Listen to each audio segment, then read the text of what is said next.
राष्ट्रपिता के प्रति। At Rajghat, live images of Prime Minister Narendra Modi reaching there to pay his respects. Offerings of reverence and gratitude.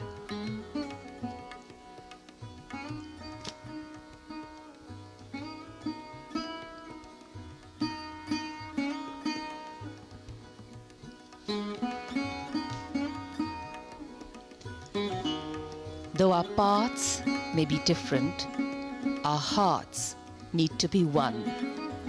Though beliefs may be different, our destination is one. The flame of truth and non-violence glowing strong.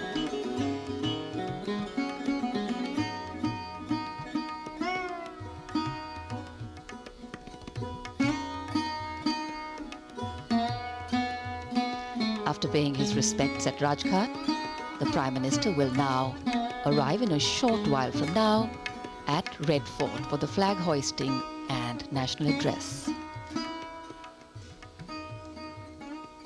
बापू को कृतज्ञ राष्ट्र की ओर से माननीय प्रधानमंत्री द्वारा श्रद्धांजलि। महात्मा गांधी, जिनका जीवन ही उनका संदेश है। बापू ने आत्मनिर्भर भारत का सपना देखा था। वो चाहते थे कि सदियों से जैसे हमारे गांव स्वनिर्भर रहे हैं, वैसा ही हमारा देश बने।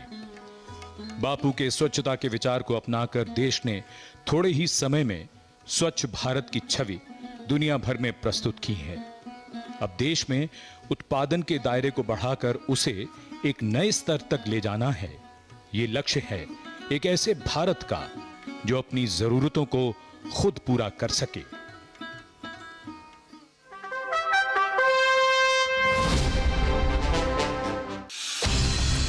खुद पर भरोसा, दुनिया भर में छा जाने की ललक और लोकल से वोकल का मंत्र,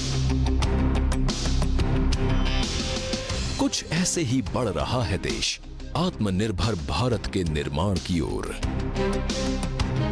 कोरोना संकट के इस दौर में हर एक देशवासी के सपने को साकार कर उसके चेहरे पर मुस्कान और जीवन में खुशहाली लाने का ही नाम है आत्मनिर्भर भारत। विश्व की आज की स्थिति हमें सिखाती है कि इसका मार्ग एक ही है, आत्मनिर्भर भारत। आत्मनिर्भर भारत के संकल्प को सिद्ध करने के लिए लैंड, लेबर, लिक्विडिटी और लॉ सभी पर ध्यान दिया गया है। ये आर्थिक पैकेज हमारे कुटीर उद्योग, गृह उद्योग, लघु और मंझोले उद्योग, हमारे एमएसएमई के लिए है, जो करोड़ों लोगों की आजीविका का साधन है। सही मायनों में यही आत्मनिर्भर भारत के हमारे संकल्प का मजबूत आधार है। आत्मनिर्भर भारत पैकेज देश के उस श्रमिक के लिए है, देश के उस किसान के लिए है जो हर स्थिति, हर मौसम में देशवासियों के लिए दिन रात परिश्रम कर रहा है। ये हमारे देश के मध्यम वर्ग के लिए है जो देश के विकास में अपना योगदान देता है। ये भारतीय उद्योग जगत के लिए है जो भारत के आर्थिक सामर्थ्य को बुलंदी देने के लिए संकल्पित है। संकट के समय में लोकल ने ही हमें बचाया है। समय ने हमें सिखाया है कि लोकल को हमें अपना जीवन मंत्र बनाना ही होगा। हर भारतवासी को अपने लोकल के लिए वोकल बनना है। जीवन और मौत के बीच जूझ रही दुनिया में आज भारत की दवाइयां एक नई जिंदगी की आशा लेकर पहुंचती हैं। आत्मनिर्भर का मतलब ये नहीं है कि हम किसी देश के सामान का आयात बंद कर दें। इसका मतलब है कि अपनी क्वालिटी और ब्रांडिंग इस स्तर की करनी है कि लोग बाय चॉइस उसे ही खरीदें। भारत की संस्कृति और संस्कार उस आत्मनिर्भरता की बात करते हैं जिसकी आत्मा वसुधैव कुटुंबकम है। भारत की संस्कृति, भारत के संस्कार, उस आत्मनिर्भरता की बात करते हैं जिसकी आत्मा वसुधैव कुटुंबकम है। आज हमारे पास साधन है, दुनिया का बेहतरीन टैलेंट है, तो हमें किस चीज का इंतजार है? यदि हमें किसी का सहारा लेना है तो हमें अपने अंदर छिपी योग्यता, अपने मनोबल और अपने आत्मविश्वास का लेना है, क्योंकि उससे व्यक्ति आत्मनिर्भर बनता है और आत्मनिर्भर व्यक्ति के लिए सफलता के दरवाजे हमेशा खुले होते हैं। 21वीं सदी को भारत की सदी बनाने का लक्ष्य आत्मनिर्भर भारत के प्रण से ही पूरा होगा।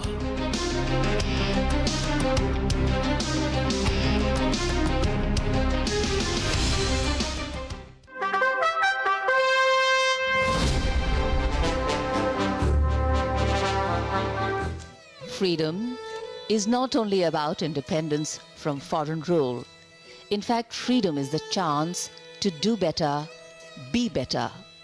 In the words of the Buddha, no one saves us, no one can, no one may. We ourselves must walk the path. And for any nation, self-reliance is a critical milestone on that path.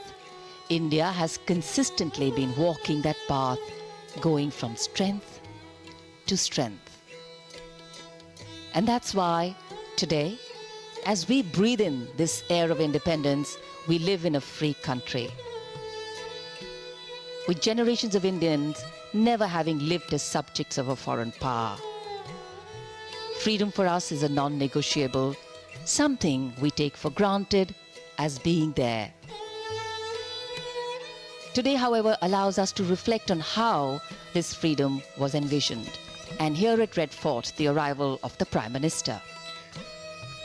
लाल किले की भव्य पृष्ठभूमि और लाल किले की प्राचीर के सामने लाहौरी दरवाजे के निकट आगमन हो रहा है दुनिया के सबसे बड़े लोकतंत्र के प्रधानमंत्री माननीय श्री नरेंद्र मोदी का।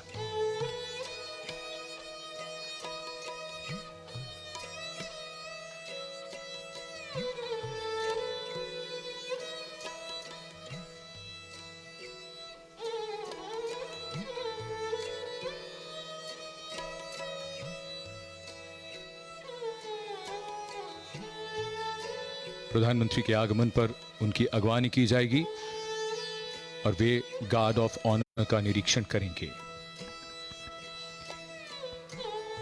Prime Minister Narendra Modi's carcade arrives at the Lahore Gate side. माननीय प्रधानमंत्री महोदय का आगमन स्वाधीनता दिवस समारोह के मुख्य आयोजन स्थल यानी लाल किला परिसर पर आज जहां से प्रधानमंत्री देश को संबोधित करेंगे।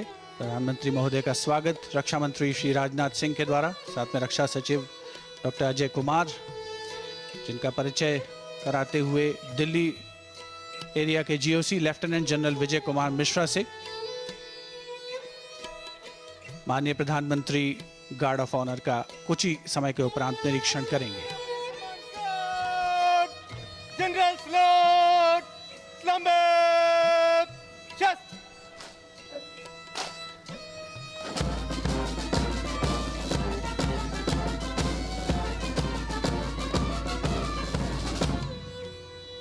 अंतर सेना पुलिस सम्मान गार्ड, बचाव, चेस्ट।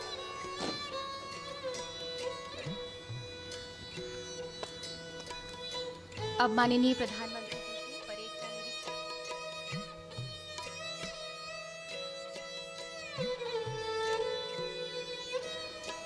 श्रीमान, अंतर सेना पुलिस सम्मान गार्ड आपके निरीक्षण के लिए हाजिर है। बड़ी ही The Guard Commander, Lieutenant Colonel Gaurav S. Yuvalkar, requesting the Prime Minister to inspect the ready Guard of Honor. And as the inspection starts, the band positioned there will strike up a slow march.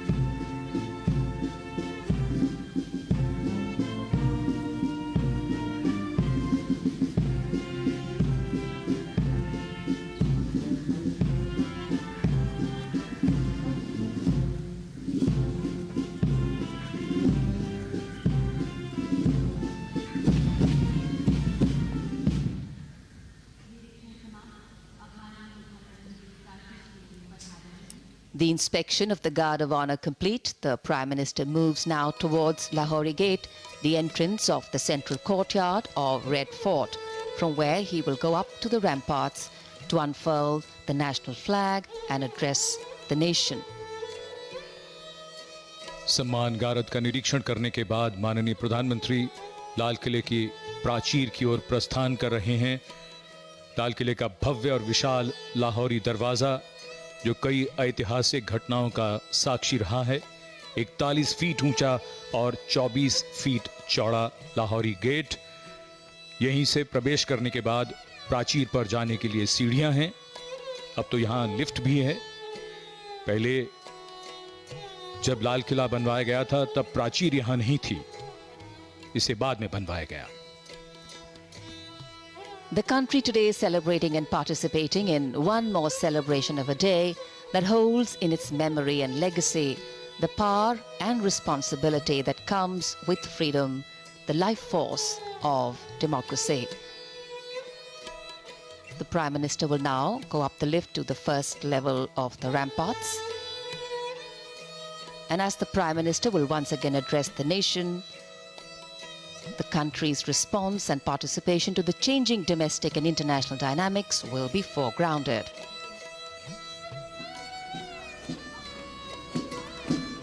The unfurling of the national flag will be accompanied by the 21-gun salute, presented by the gunners of the elite 2233 Field Battery Ceremonial, under the command of Lieutenant Colonel Jitendra Singh Mehta.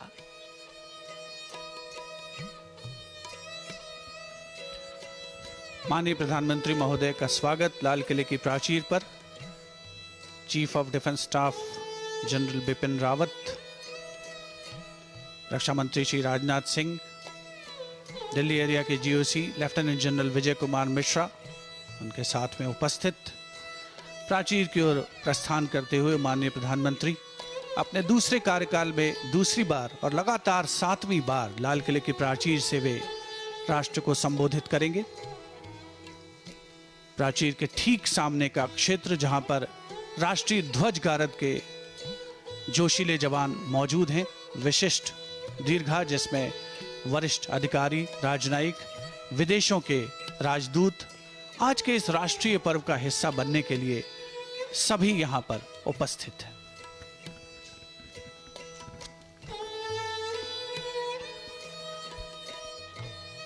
India is not just a nation state. It has always stood out as an example of making the seemingly impossible become possible. लाल किले के सामने सर्वधर्म समभाव की तस्वीर, जैन मंदिर, उसके पीछे गौरी शंकर मंदिर और उसके आगे gurdwara Sisganj. Faith, belief, trust, tradition. लाल किले के बाईं ओर Jama Masjid.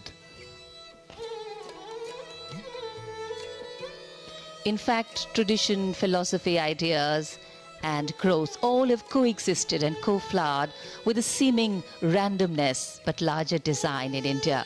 Tolerance, inclusivity, and respect have been valued and incorporated in the Constitution given to us by our visionary leaders.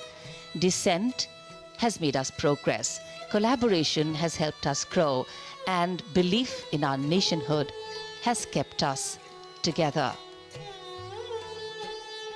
The task of freedom and the taste of freedom rests sweet on days of celebration. Defense Minister Shri Rajnath Singh. India's dream of becoming an independent nation after years of colonial rule came true on the 15th of August 1947.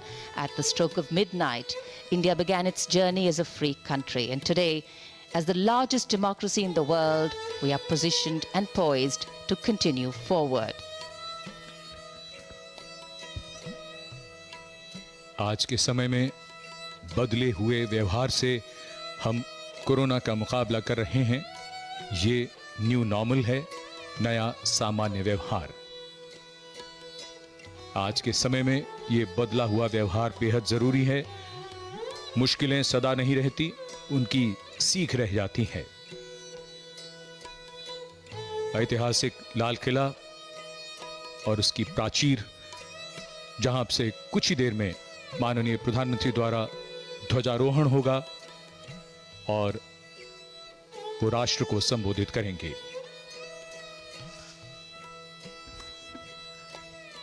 And here we are at this grand red sandstone fortress, the Red Fort, without doubt the centerpiece of our Independence Day celebrations. हमारे राष्ट्रीय पर्व का साक्षी बनने के लिए विदेशों के राजनयिक पदाधिकारी भी आज यहाँ लाल किला परिसर में विशिष्ट दीर्घा में उपस्थित हैं। साथ ही केंद्रीय मंत्रिमंडल के सदस्य आज के इस समारोह में अपनी गरिमामय उपस्थिति से इस समारोह को पूर्णता प्रदान कर रहे हैं। ऐतिहासिक लाल किला, जो कि आधुनिक भारतीय इतिहास की तमाम गाथाएं अपनी दीवारों में अंकित किए हुए है। इस समारोह का मुख्य आयोजन स्थल मध्यकालीन भारतीय स्थापत्य कला, भारत का प्रथम स्वाधीनता संग्राम, देशभक्तों का जुनून, 1947 की आज़ादी और उसके बाद विकास के पथ पर आगे बढ़ता भारत, जैसे सब कुछ लाल किले की दीवारों पर अंकित है। हमारे विशेष कैमरे से ये विहंगम दृश्य लाल किले के परिसर का और उसके ठीक सामने के स्थलों का, जहां पर 74वां स्वाधीनता दिवस समारोह आयोजित किया जा रहा है और प्राचीर के ठीक सामने राष्ट्रीय ध्वज गारद, जिसमें थल सेना, नौसेना और वायुसेना और दिल्ली पुलिस के दस्ते मौजूद हैं। दस्ते का नेतृत्व कर रहे हैं थल सेना के मेजर सूर्य प्रकाश। माननीय प्रधानमंत्री महोदय का प्राचीर पर आगमन होता हुआ राष्ट्र के संबोधन के लिए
माननीय प्रधानमंत्री जी, लगातार 7वीं बार स्वाधीनता दिवस पर प्रधानमंत्री श्री नरेंद्र मोदी राष्ट्र को संबोधित करेंगे।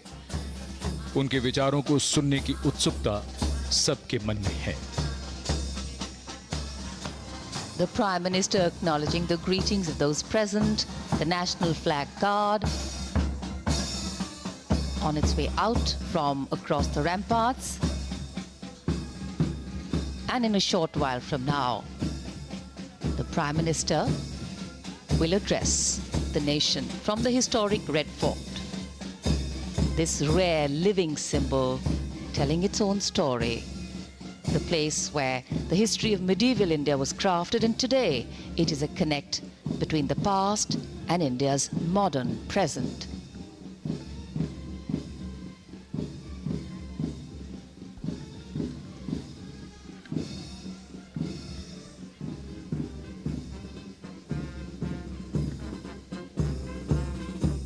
राष्ट्रीय ध्वजारोहण गारद के सजीले जवान रवाना हो रहे हैं समारोह स्थल से। इसमें शामिल थल सेना का प्रतिनिधित्व इस बार किया प्रथम गोरखा राइफल्स ने, क्योंकि 5वीं बटालियन जिसमें भाग ले रही थी, इसकी स्थापना 1942 में धर्मशाला में की गई थी। और सभी को प्रतीक्षा प्रधानमंत्री महोदय के उद्बोधन की।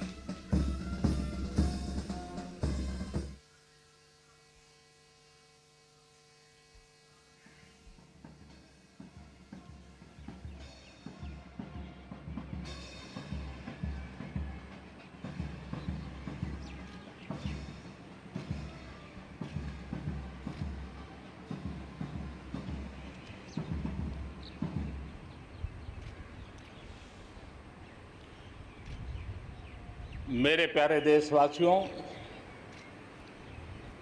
आजादी के इस पावन पर्व की सभी देशवासियों को बधाई और बहुत बहुत शुभकामनाएं।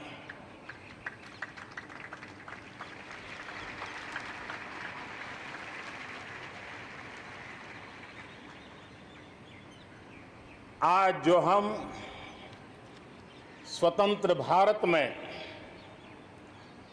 सांस ले रहे हैं, उसके पीछे मां भारती के लाखों बेटे बेटियों, उनका त्याग, उनका बलिदान और मां भारती को आजाद कराने के संकल्प के प्रति उनका समर्पण आज ऐसे सभी हमारे स्वतंत्र सेनानियों का, आजादी के वीरों का, नर बांकुरों का,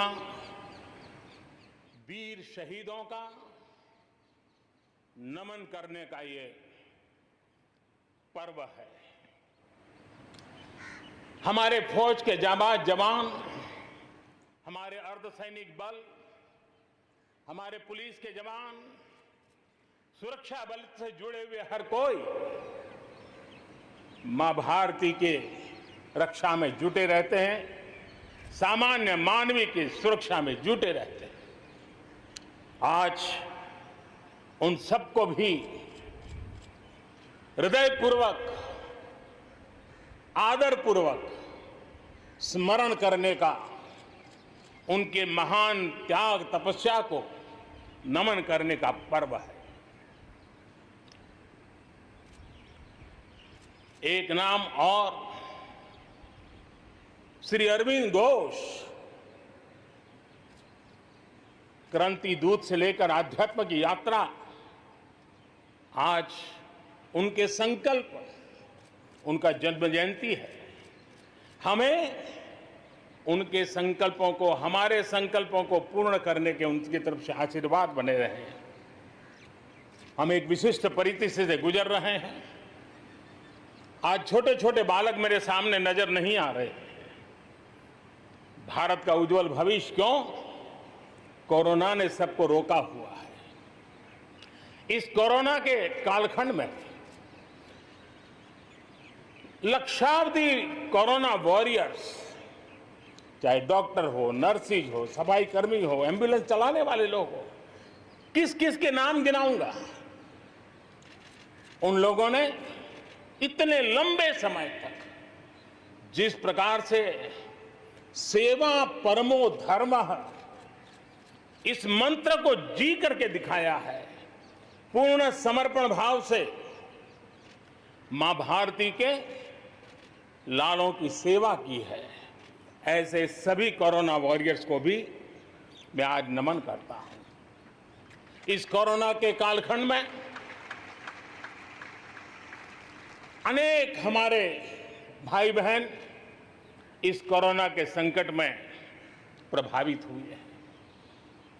कई परिवार प्रभावित हुए हैं। कईयों ने अपनी जान भी गंवाई है।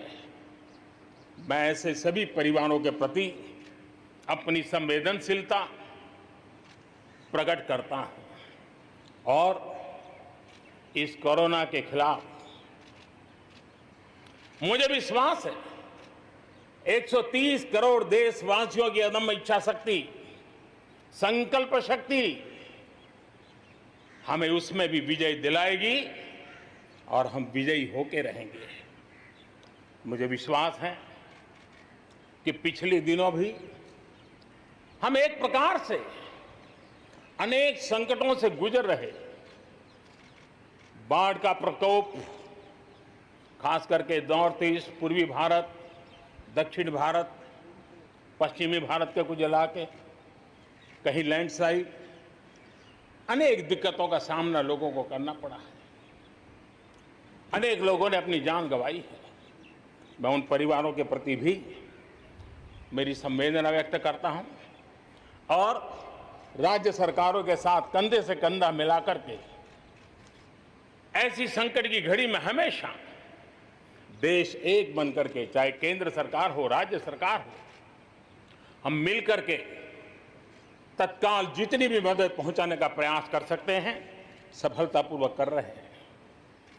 मेरे प्यारे देशवासियों, आजादी का पर्व हमारे लिए, ये स्वतंत्रता का पर्व आजादी के वीरों को याद कर करके नए संकल्पों की ऊर्जा का एक अवसर होता है। एक प्रकार से हमारे लिए ये नई प्रेरणा लेकर के आता है, नया उमंग, नया उत्साह लेकर के आता है।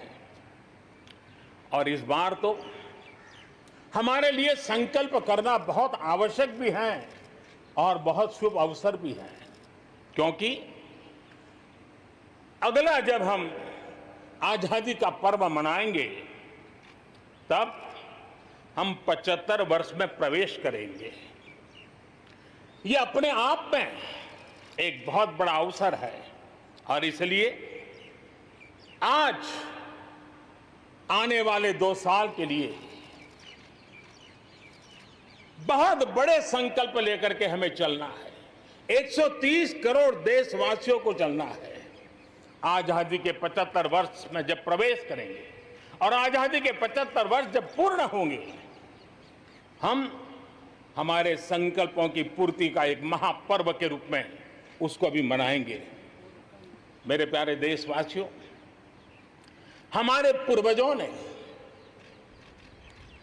अखंड एक निष्ठ तपस्या करके त्याग और बलिदान की उच्च भावनाओं को प्रस्तावित करते हुए हमें जिस प्रकार से आजादी दिलाई है, उन्होंने न्यौछावर कर दिया है। लेकिन हम ये बात न भूलें कि गुलामी के इतने लंबे कालखंड में कोई भी पल ऐसा नहीं था, कोई भी क्षेत्र ऐसा नहीं था कि जब आजादी की ललक न उठी हो, आजादी की इच्छा को लेकर के किसी ने प्रयास न किया हो, जंग न किया हो, त्याग न किया हो और एक प्रकार से जवानी जेलों में खपा दी। जीवन के सारे सपनों को फांसी के फंदों को चूम करके आहूत कर दिया।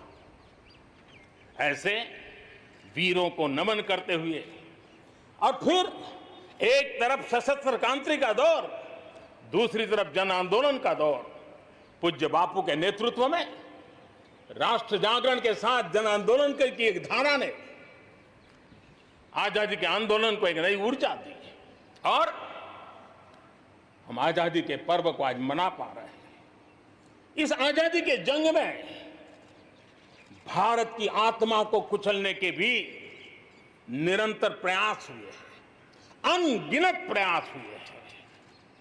भारत को अपनी संस्कृति, परंपरा, रीत रिवाज, इन सब से उखाड़ फेंकने के लिए क्या कुछ नहीं हुआ। वो कालखंड था, सैकड़ों सालों का कालखंड था। शाम दाम दंड भेद सब कुछ अपने चरम पर था। और कुछ लोग तो ये मान के चलते थे कि हम तो यावत चंद्र दिवाकरो यहां पर राज करने के लिए आए हैं। लेकिन आजादी की ललक ने उनके सारे मंसूबों को जमीन दोस्त कर दिया। इनकी सोच थी कि इतना बड़ा विशाल देश, अनेक राजे रजवाड़े, भांति भांति की बोलियां, पहनवेश, खान पान, अनेक भाषाएं, इतनी विविधताओं के कारण बिखरा हुआ देश कभी एक होकर के आजादी का जंग लड़ नहीं सकता है। लेकिन इस देश की प्राण शक्ति वो पहचान नहीं पाए। अंतर्भूत जो प्राण शक्ति है, एकता का सूत्र जो हमें सबको बांध करके रखा हुआ है, उसने आजादी के उस पर्व में पूरी ताकत के साथ जब वो मैदान में आया तो देश आजादी के जंग में विजयी हुआ। हम ये भी जानते हैं कि वो कालखंड था, विस्तारवाद की सोच वालों ने दुनिया में जहां भी फैल सकते के फैलने का प्रयास किया, अपने झंडे गाड़ने की कोशिश की। लेकिन भारत का आजादी का आंदोलन दुनिया के अंदर भी एक प्रेरणा का पुंज बन गया, दिव्य स्तंभ बन गया और दुनिया में भी आजादी की ललक जगी। और जो लोग विस्तारवाद के अंधी दौड़ में लगे हुए थे, अपने झंडे गाड़ने में लगे थे, उन्होंने अपने इस मंसूबों को, विस्तारवाद के मंसूबों को पार करने के लिए दुनिया को दो महाविश्व युद्ध में झोंक दिया, मानवता को तहस नहस कर दिया, जिंदगी तबाह कर दी, दुनिया को तबाह कर दिया। लेकिन ऐसे कालखंड में भी, युद्ध की विभीषिका के बीच भी भारत ने अपनी आजादी की ललक को नहीं छोड़ा, न कमी आने दी, न नमी आने दी। देश बलिदान करने की जरूरत पड़ी, बलिदान देता रहा, कष्ट झेलने की जरूरत पड़ी, कष्ट झेलता रहा, जन आंदोलन खड़ा करने की जरूरत पड़ी, जन आंदोलन खड़ा करता रहा। और भारत की ये लड़ाई ने दुनिया में आजादी के लिए एक माहौल बना दिया। और भारत की एक शक्ति ने दुनिया में जो बदलाव लाया, विस्तारवाद के लिए चुनौती बन गया भारत। इतिहास इस बात को कभी नकार नहीं सकता है। इतिहास इस बात को नहीं। मेरे प्यारे देशवासियों, आजादी की लड़ाई में पूरे विश्व में भारत ने अपनी एकजुटता की ताकत, अपनी सामूहिकता की ताकत, अपने उज्जवल भविष्य के प्रति अपना संकल्प, समर्पण और प्रेरणा, उस ऊर्जा को लेकर के देश आगे बढ़ता चला गया। मेरे प्यारे देशवासियों, कोरोना वैश्विक महामारी के बीच 130 करोड़ भारतीयों ने संकल्प लिया, संकल्प आत्मनिर्भर बनने का। और आत्मनिर्भर भारत आज हर हिंदुस्तान के मन मस्तिष्क को में छाया हुआ है। आत्मनिर्भर भारत, ये सपना संकल्प में परिवर्तित देख रहे हैं।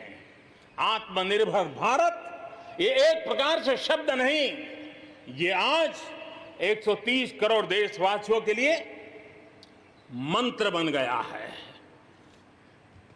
हम जानते हैं, जब मैं आत्मनिर्भर की बात करता हूं, हम में से जो भी 25-30 साल की उम्र से ऊपर होंगे, उन सबने अपने परिवार में अपने माता पिता या अपने बुजुर्गों से सुना होगा कि भाई बेटे बेटी अब 20 साल 21 साल के हो गए हो, अब अपने पैरों पे खड़े हो जाओ। 20-21 साल में भी परिवार संतानों से अपने पैरों पर खड़े होने की अपेक्षा करता है। हम तो आजादी के 75 वर्ष के एक कदम दूर है तब हमारे लिए भी भारत जैसे देश को अपने पैरों पर खड़ा होना अनिवार्य है, आत्मनिर्भर बनना अनिवार्य है। जो परिवार के लिए आवश्यक है वो देश के लिए भी आवश्यक है। और इसलिए और मुझे विश्वास है भारत इस सपने को चरितार्थ करके रहेगा। और उसका कारण मेरे देश के नागरिकों के सामर्थ्य पर मुझे यकीन है। मुझे मेरे देश की प्रतिभा पर गर्व है। मुझे देश के युवाओं में, देश की मातृशक्ति में, हमारी महिलाओं में अप्रतिम सामर्थ्य जो है उस पर मेरा भरोसा है। मेरा हिंदुस्तान की सोच, हिंदुस्तान का अप्रोच, इस पर विश्वास है। और इतिहास गवाह है कि भारत एक बार ठान लेता है तो भारत करके रहता है। और इसी के कारण जब हम आत्मनिर्भर की बात करते हैं तो दुनिया को भी उत्सुकता भी है, भारत से अपेक्षा भी है। और इसलिए हमें उस अपेक्षा को पूर्ण करने के लिए अपने आप को योग्य बनाना बहुत आवश्यक है। हमें अपने आप को तैयार करना बहुत आवश्यक है। भारत के चिंतन में भारत जैसे विशाल देश, भारत युवा शक्ति से भरा हुआ देश, आत्मनिर्भर भारत की पहली शर्त होती है आत्मविश्वास से भरा हुआ भारत। उसकी यही नींव होती है और यही विकास को नई गति, नई ऊर्जा देने का सामर्थ्य रहती है। भारत विश्व एक परिवार के संस्कारों से पला बड़ा हुआ है। अगर वेद कहते थे वसुधैव कुटुंबकम तो विनोबा जी कहते थे जय जगत। और इसलिए हमारे लिए विश्व एक परिवार है। और इसलिए आर्थिक विकास भी हो लेकिन साथ साथ मानव और मानवता का भी केंद्र स्थान होना चाहिए, इसका महत्व होना चाहिए। उसी को लेकर के हम चलते हैं। आज दुनिया इंटरकनेक्टेड है, आज दुनिया इंटरडिपेंडेंट है।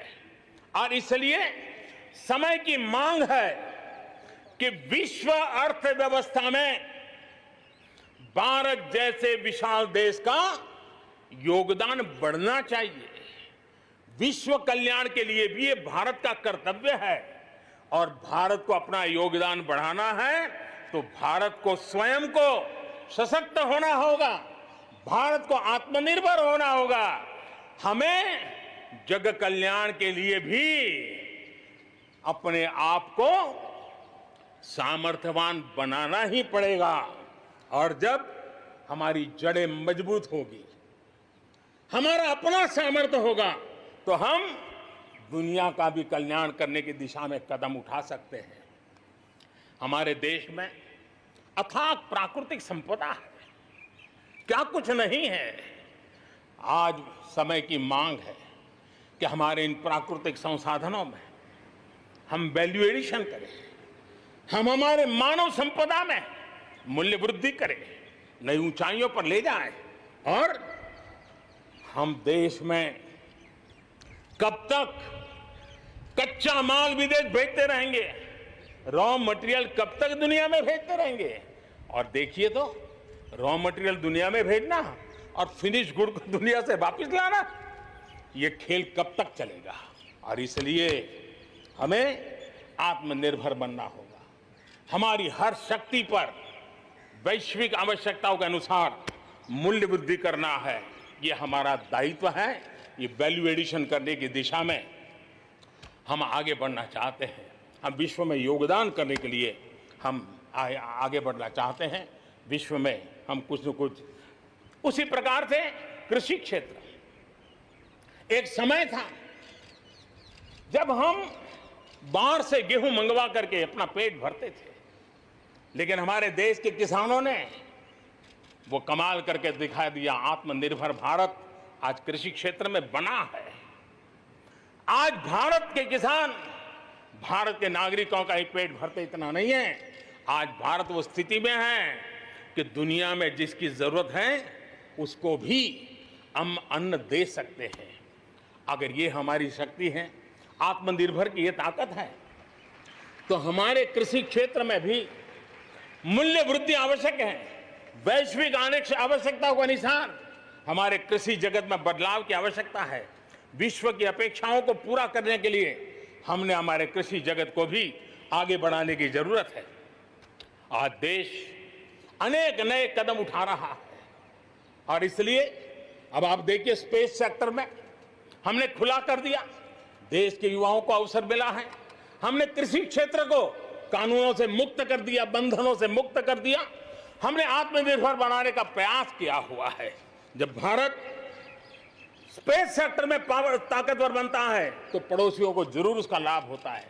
जब आप ऊर्जा के क्षेत्र में पावरफुल होते हैं तो जे देश अपना अंधेरा मिटाना चाहता है, भारत उसमें मदद कर सकता है। देश के जब हेल्थ सेक्टर का इंफ्रास्ट्रक्चर आत्मनिर्भर हो जाता है तो विश्व के अनेक देशों को टूरिज्म के रूप में, हेल्थ डेस्टिनेशन के रूप में भारत उनकी पसंदीदा बन सकता है। और इसलिए हमें आवश्यक है कि हम भारत में बने सामान की पूरी दुनिया में वाहवाही कैसी हो। और एक जमाना था हमारे देश में जो चीजें बनती थी, हमारे स्किल मैन पावर के द्वारा जो काम होता था, उसकी दुनिया में बहुत वाहवाह होती थी, इतिहास गवाह है। हमें जब आत्मनिर्भर की बात करते हैं तब सिर्फ इंपोर्ट कम करना इतना ही हमारी सोच नहीं है। जब आत्मनिर्भर की बात करते हैं तब हमारी ये जो कौशल्य है, हमारा जो ह्यूमन रिसोर्स का सामर्थ्य है, जब चीजें बाहर से आने लगती हैं तो उसका वो सामर्थ्य खत्म होता चला जाता है, पीढ़ी दर पीढ़ी वो नष्ट हो जाता है। हमें हमारे उस सामर्थ्य को बचाना भी है, बढ़ाना भी है, कौशल्य को बढ़ाना है, क्रिएटिविटी को बढ़ाना है और उसको लेकर के हमें आगे बढ़ना है। हमें स्किल डेवलपमेंट की दिशा में बल देना है। आत्मनिर्भर भारत के लिए, हमारे सामर्थ्य को बढ़ाने के लिए मेरे प्यारे देशवासियों, मैं जानता हूं जब मैं आत्मनिर्भर की बात करता हूं तब अनेक आशंकाएं प्रकट भी की जाती हैं। मैं इस बात को मानता हूं कि आत्मनिर्भर भारत के लिए लाखों चुनौतियां हैं और जब विश्व स्पर्धा के मोड़ में हो तब तो चुनौतियां बढ़ भी जाती हैं, लेकिन देश के सामने अगर लाखों चुनौतियां हैं तो देश के पास करोड़ों समाधान देने वाले शक्ति भी है, मेरे देशवासी भी हैं जो समाधान का सामर्थ्य देते हैं। अब देखिए कोरोना के संकट काल में हमने देखा कि बहुत सी चीजों के लिए हम कठिनाइयों में हैं, हमें दुनिया से लाना है, दुनिया दे नहीं पा रही थी। हमारे देश के नौजवानों ने, हमारे देश के उद्यमियों ने, हमारे देश के उद्योग जगत के लोगों ने बिड़ा उठा लिया। जिस देश में N95 नहीं बनता था बनने लगे, PPE नहीं बनता था बनने लग गए, वेंटिलेटर नहीं बनता था बनने लग गए। देश की आवश्यकताओं की तो पूर्ति हुई, लेकिन दुनिया में एक्सपोर्ट करने की हमारी ताकत बन गई। दुनिया की जरूरत थी आत्मनिर्भर भारत दुनिया को कैसे मदद कर सकता है, आज हम इसमें हम देख सकते हैं।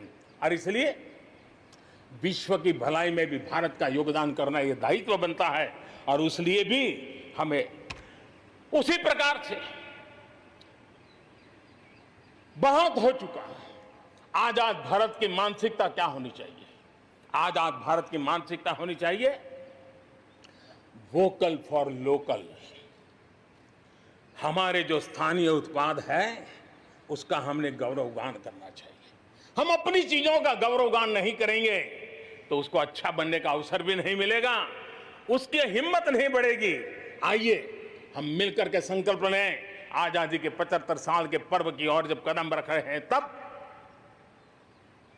वोकल फॉर लोकल का जीवन मंत्र बन जाए और हम मिलकर के भारत की उस ताकत को हम बढ़ावा दे दें। मेरे प्यारे देशवासियों, हमारा देश कैसी कैसी कमाल करता है, कैसे कैसे आगे बढ़ता है, इस बात को हम भली भांति समझ सकते हैं।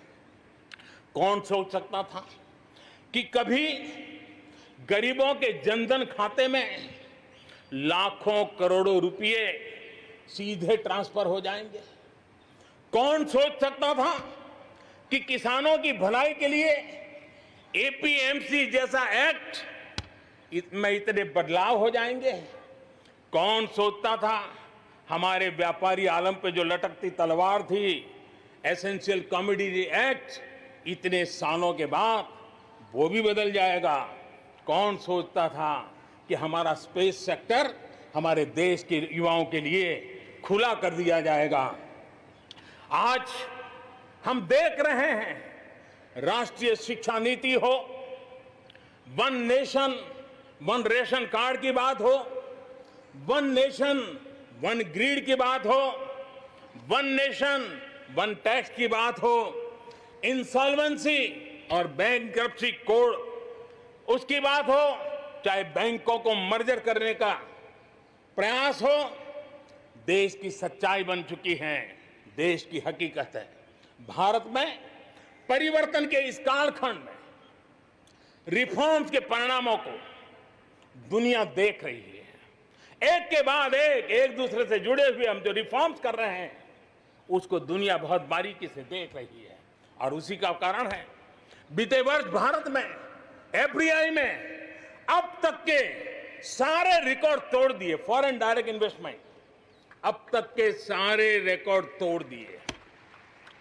बीते वर्ष भारत में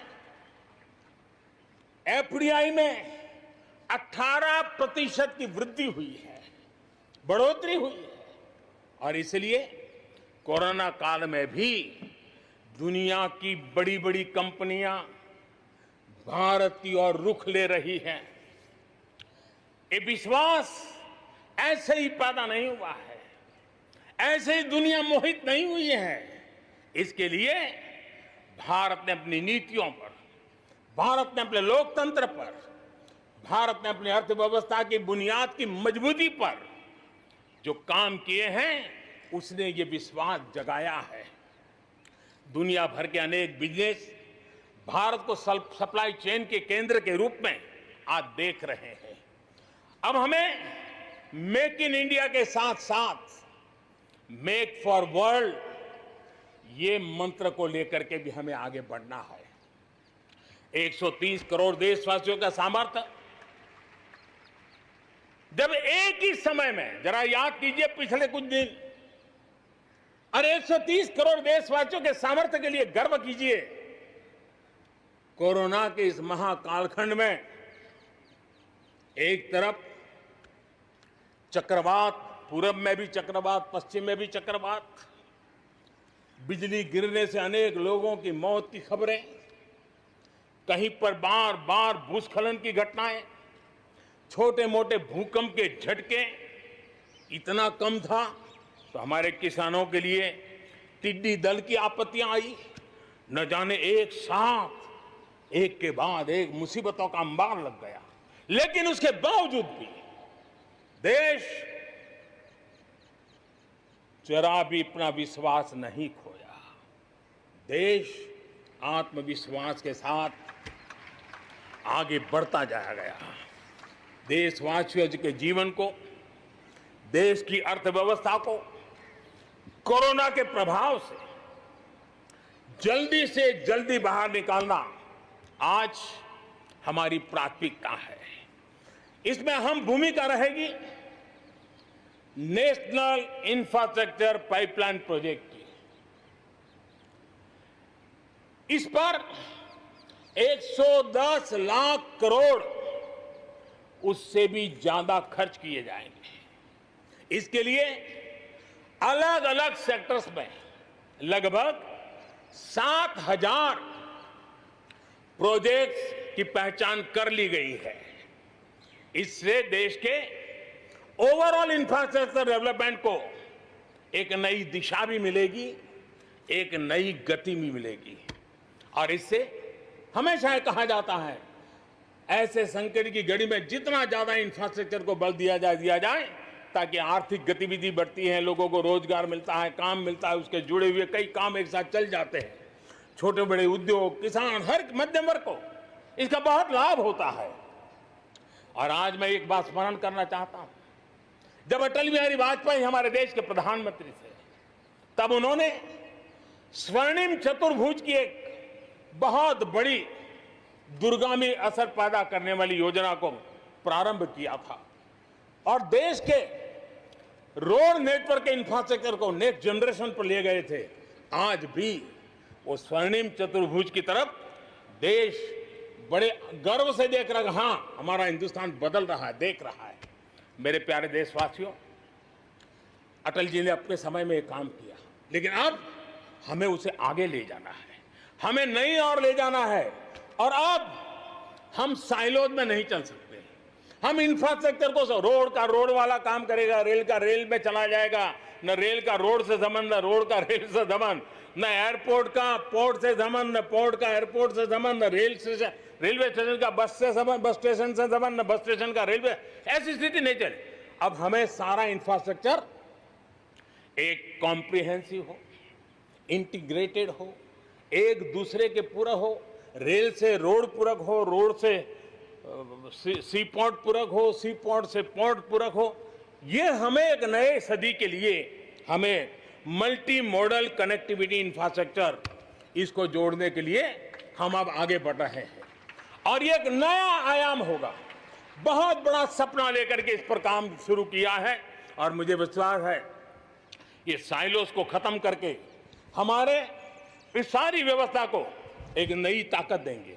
इसके साथ साथ हमारे समुद्री तट, विश्व व्यापार में समुद्री तटों का अपना बहुत महत्व होता है।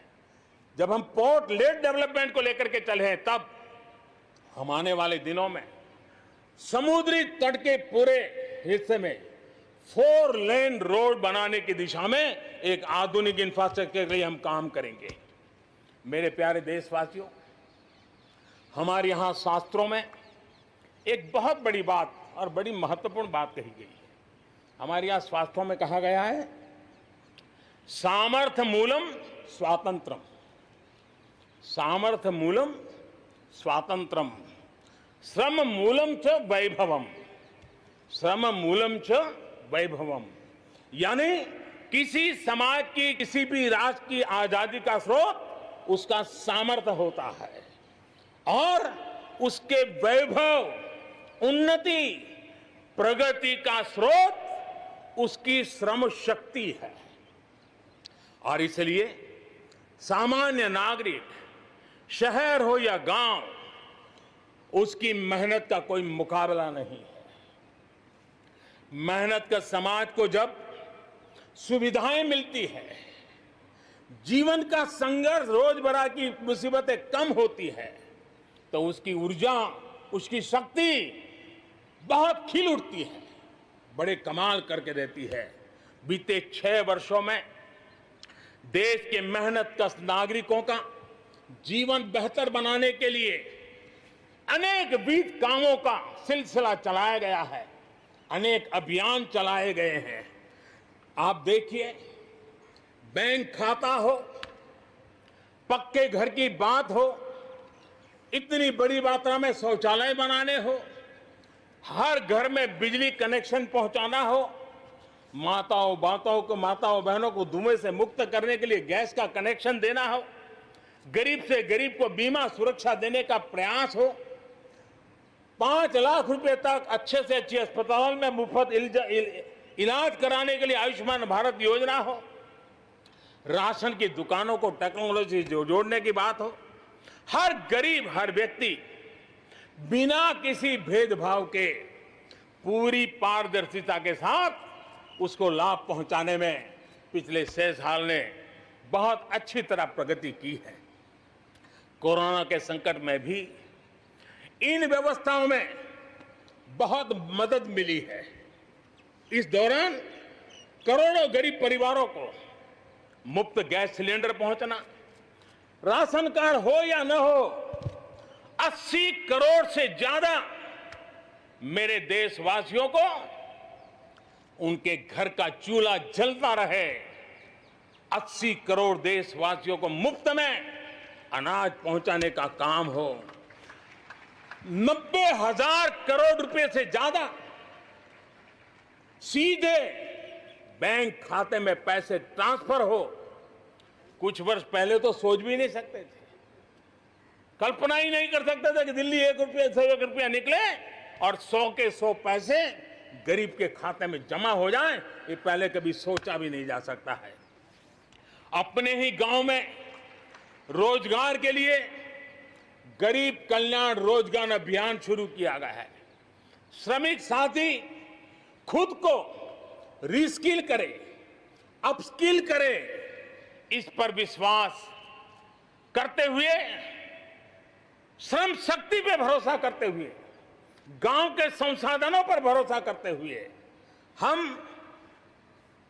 वोकल फॉर लोकल को बल देते हुए रीस्किल अपस्किल के द्वारा हम हमारे देश की श्रम शक्ति को, हमारे गरीबों को एम्पावर करने की दिशा में हम काम कर रहे हैं। शहर में हमारे जो श्रमिक हैं, क्योंकि आर्थिक गतिविधि का केंद्र शहर है, गांव से लोग दूर दूर से शहरों में आते हैं।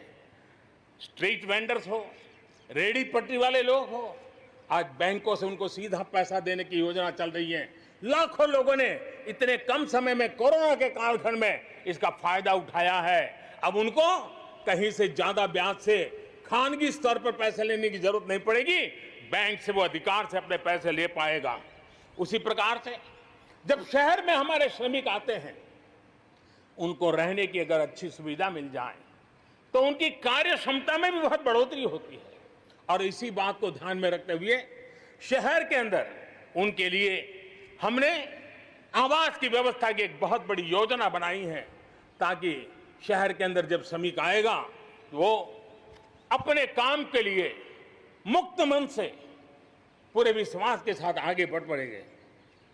मेरे प्यारे देशवासियों, ये भी सही है कि विकास की इस यात्रा में भी हमने देखा है, जैसे समाज जीवन में कुछ तबके पीछे रह जाते हैं, गरीबी से बाहर निकल नहीं पाते हैं, वैसे राष्ट्र जीवन में भी कुछ क्षेत्र होते हैं, कुछ भूभाग होते हैं, कुछ इलाके होते हैं जो पीछे रह जाते हैं।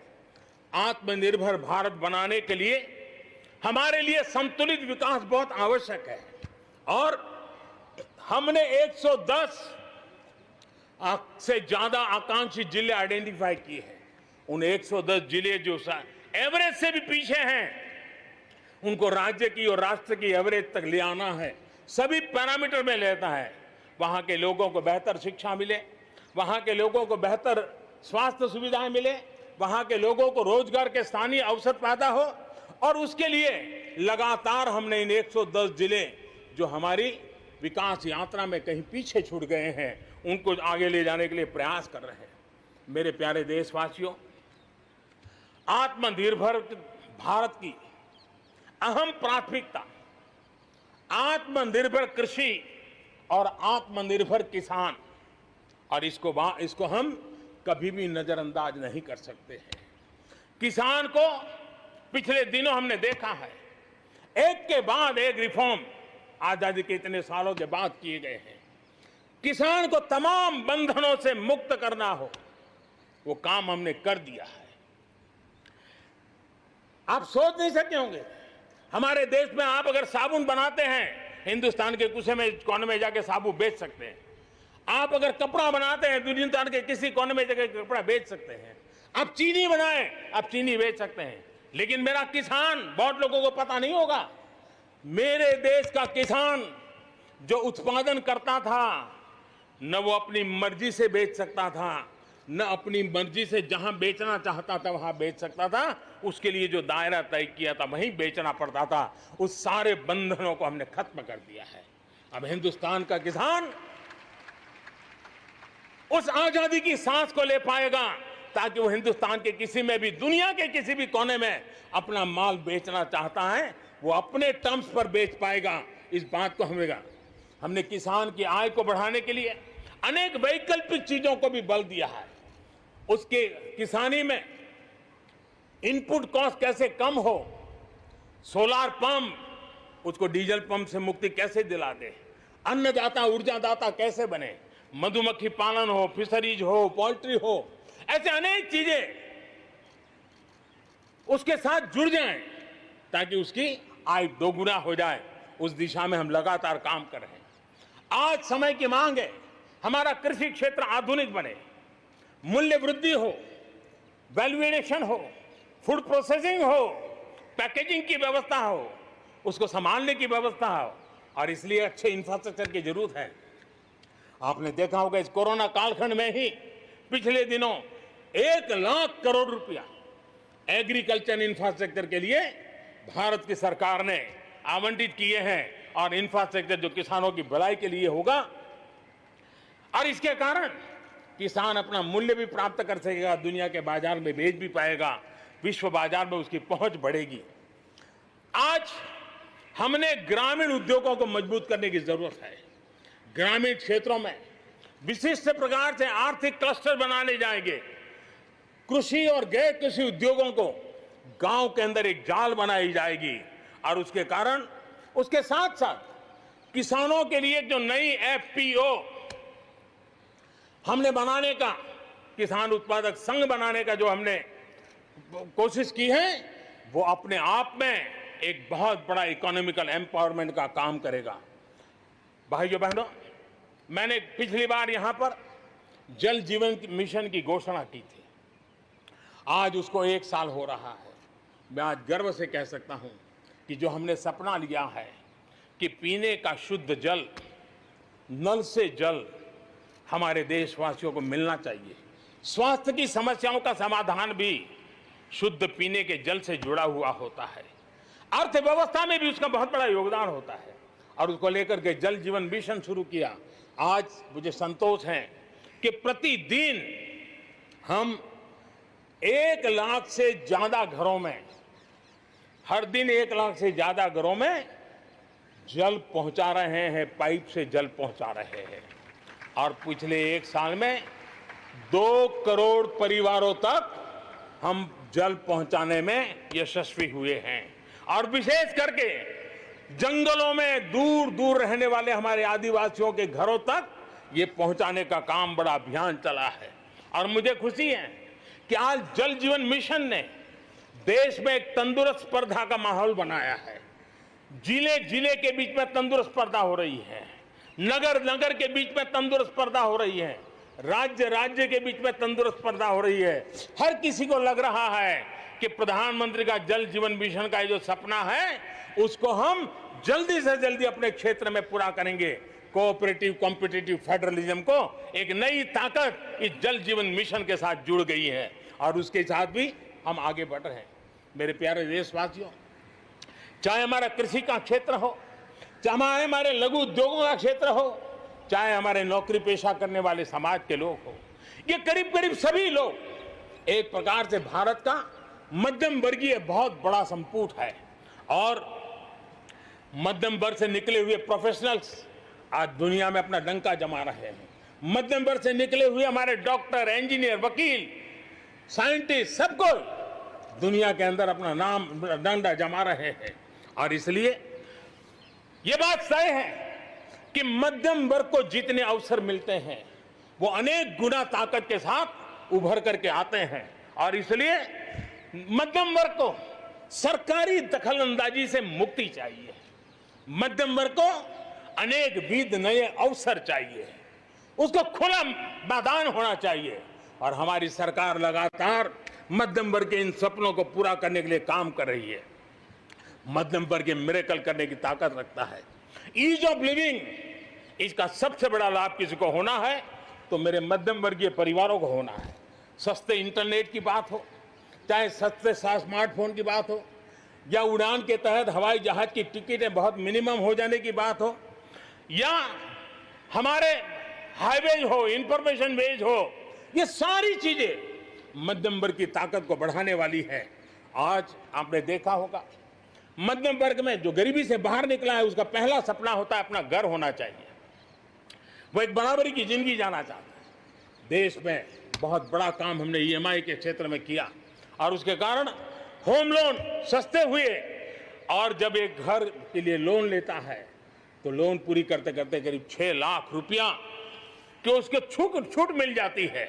यह इतना ही नहीं, पिछले दिनों ध्यान में आया कि बहुत गरीब मध्यम वर्ग के परिवारों ने पैसे लगाए हुए हैं, लेकिन योजनाएं पूरी न होने के कारण खुद का घर मिल नहीं रहा है, किराया भरना पड़ रहा है। भारत सरकार ने 25,000 करोड़ रुपया का विशिष्ट फंड बना करके ये जो आधे अधूरे घर है उनको पूरा करके मध्यम वर्गीय परिवारों को घर मिल जाए, उसके लिए हमने अब कदम उठाया है। जीएसटी में बहुत तेजी से टैक्सेशन कम हुआ है, इनकम टैक्स कम हुआ है। आज मिनिमम उस प्रकार के व्यवस्थाओं के साथ हम देश को आगे बढ़ाने का प्रयास कर रहे हैं। कोऑपरेटिव बैंकों को आरबीआई से जोड़ना, ये अपने आप में मध्यम वर्गीय परिवारों के पैसों को सुरक्षित रखने की गारंटी इसके साथ जुड़ी हुई है। एमएसएमई सेक्टर में जो रिफॉर्म्स हुए हैं, एग्रीकल्चर सेक्टर में जो रिफॉर्म्स हुए हैं, इसका सीधा सीधा लाभ हमारे मध्यम वर्गीय मेहनतकश परिवारों को जाने वाला है और उसके कारण हजारों करोड़ रुपए के स्पेशल फंड आज जो हमारे व्यापारी बंधुओं को, हमारे में लघु उद्योगकारों को हम दे रहे हैं, उनको इसका लाभ मिलने वाला है। आम भारतीय की शक्ति, उसकी ऊर्जा आत्मनिर्भर भारत अभियान का एक बहुत बड़ा आधार है। इस ताकत को बनाए रखने के लिए हर स्तर पर निरंतर काम जारी है। मेरे प्यारे देशवासियों, आत्मनिर्भर भारत के निर्माण में, आधुनिक भारत के निर्माण में, नए भारत के निर्माण में, समृद्ध और खुशहाल भारत के निर्माण में देश की शिक्षा का बहुत बड़ा महत्व है। इसी सोच के साथ देश को 3 दशक के बाद नई राष्ट्रीय शिक्षा नीति देने में हम आज यशस्वी हुए हैं और हिंदुस्तान के हर कोने में इसकी स्वागत के समाचार एक नई ऊर्जा, नए विश्वास दे रहे हैं।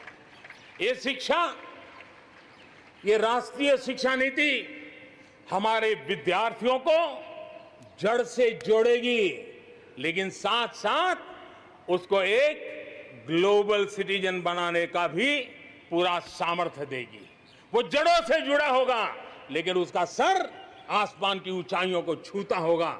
आज आपने देखा होगा राष्ट्रीय शिक्षा नीति में एक विशेष बल दिया गया है नेशनल रिसर्च फाउंडेशन का, क्योंकि देश को प्रगति करने के लिए इनोवेशन बहुत आवश्यक होता है।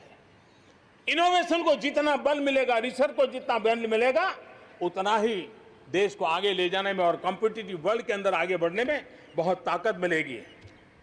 आपने सोचा होगा, क्या कभी इतना तेजी से गांव तक ऑनलाइन क्लासेस का इतना माहौल बन जाएगा? कभी कभी आफत में भी कुछ ऐसी चीजें उभर करके आ जाती हैं, नई ताकत दे देती हैं। और इसलिए आपने देखा होगा कोरोना काल में ऑनलाइन क्लासेस एक प्रकार से कल्चर बन गया है। आप देखिए ऑनलाइन डिजिटल ट्रांजैक्शन वो भी कैसे बढ़ रहे हैं। भीम यूपीआई गत 1 महीने में, यानी किसी को भी गर्व होगा कि भारत जैसे देश में यूपीआई भीम के द्वारा गत 1 महीने में 3 लाख करोड़ रुपए का ट्रांजैक्शन हुआ है।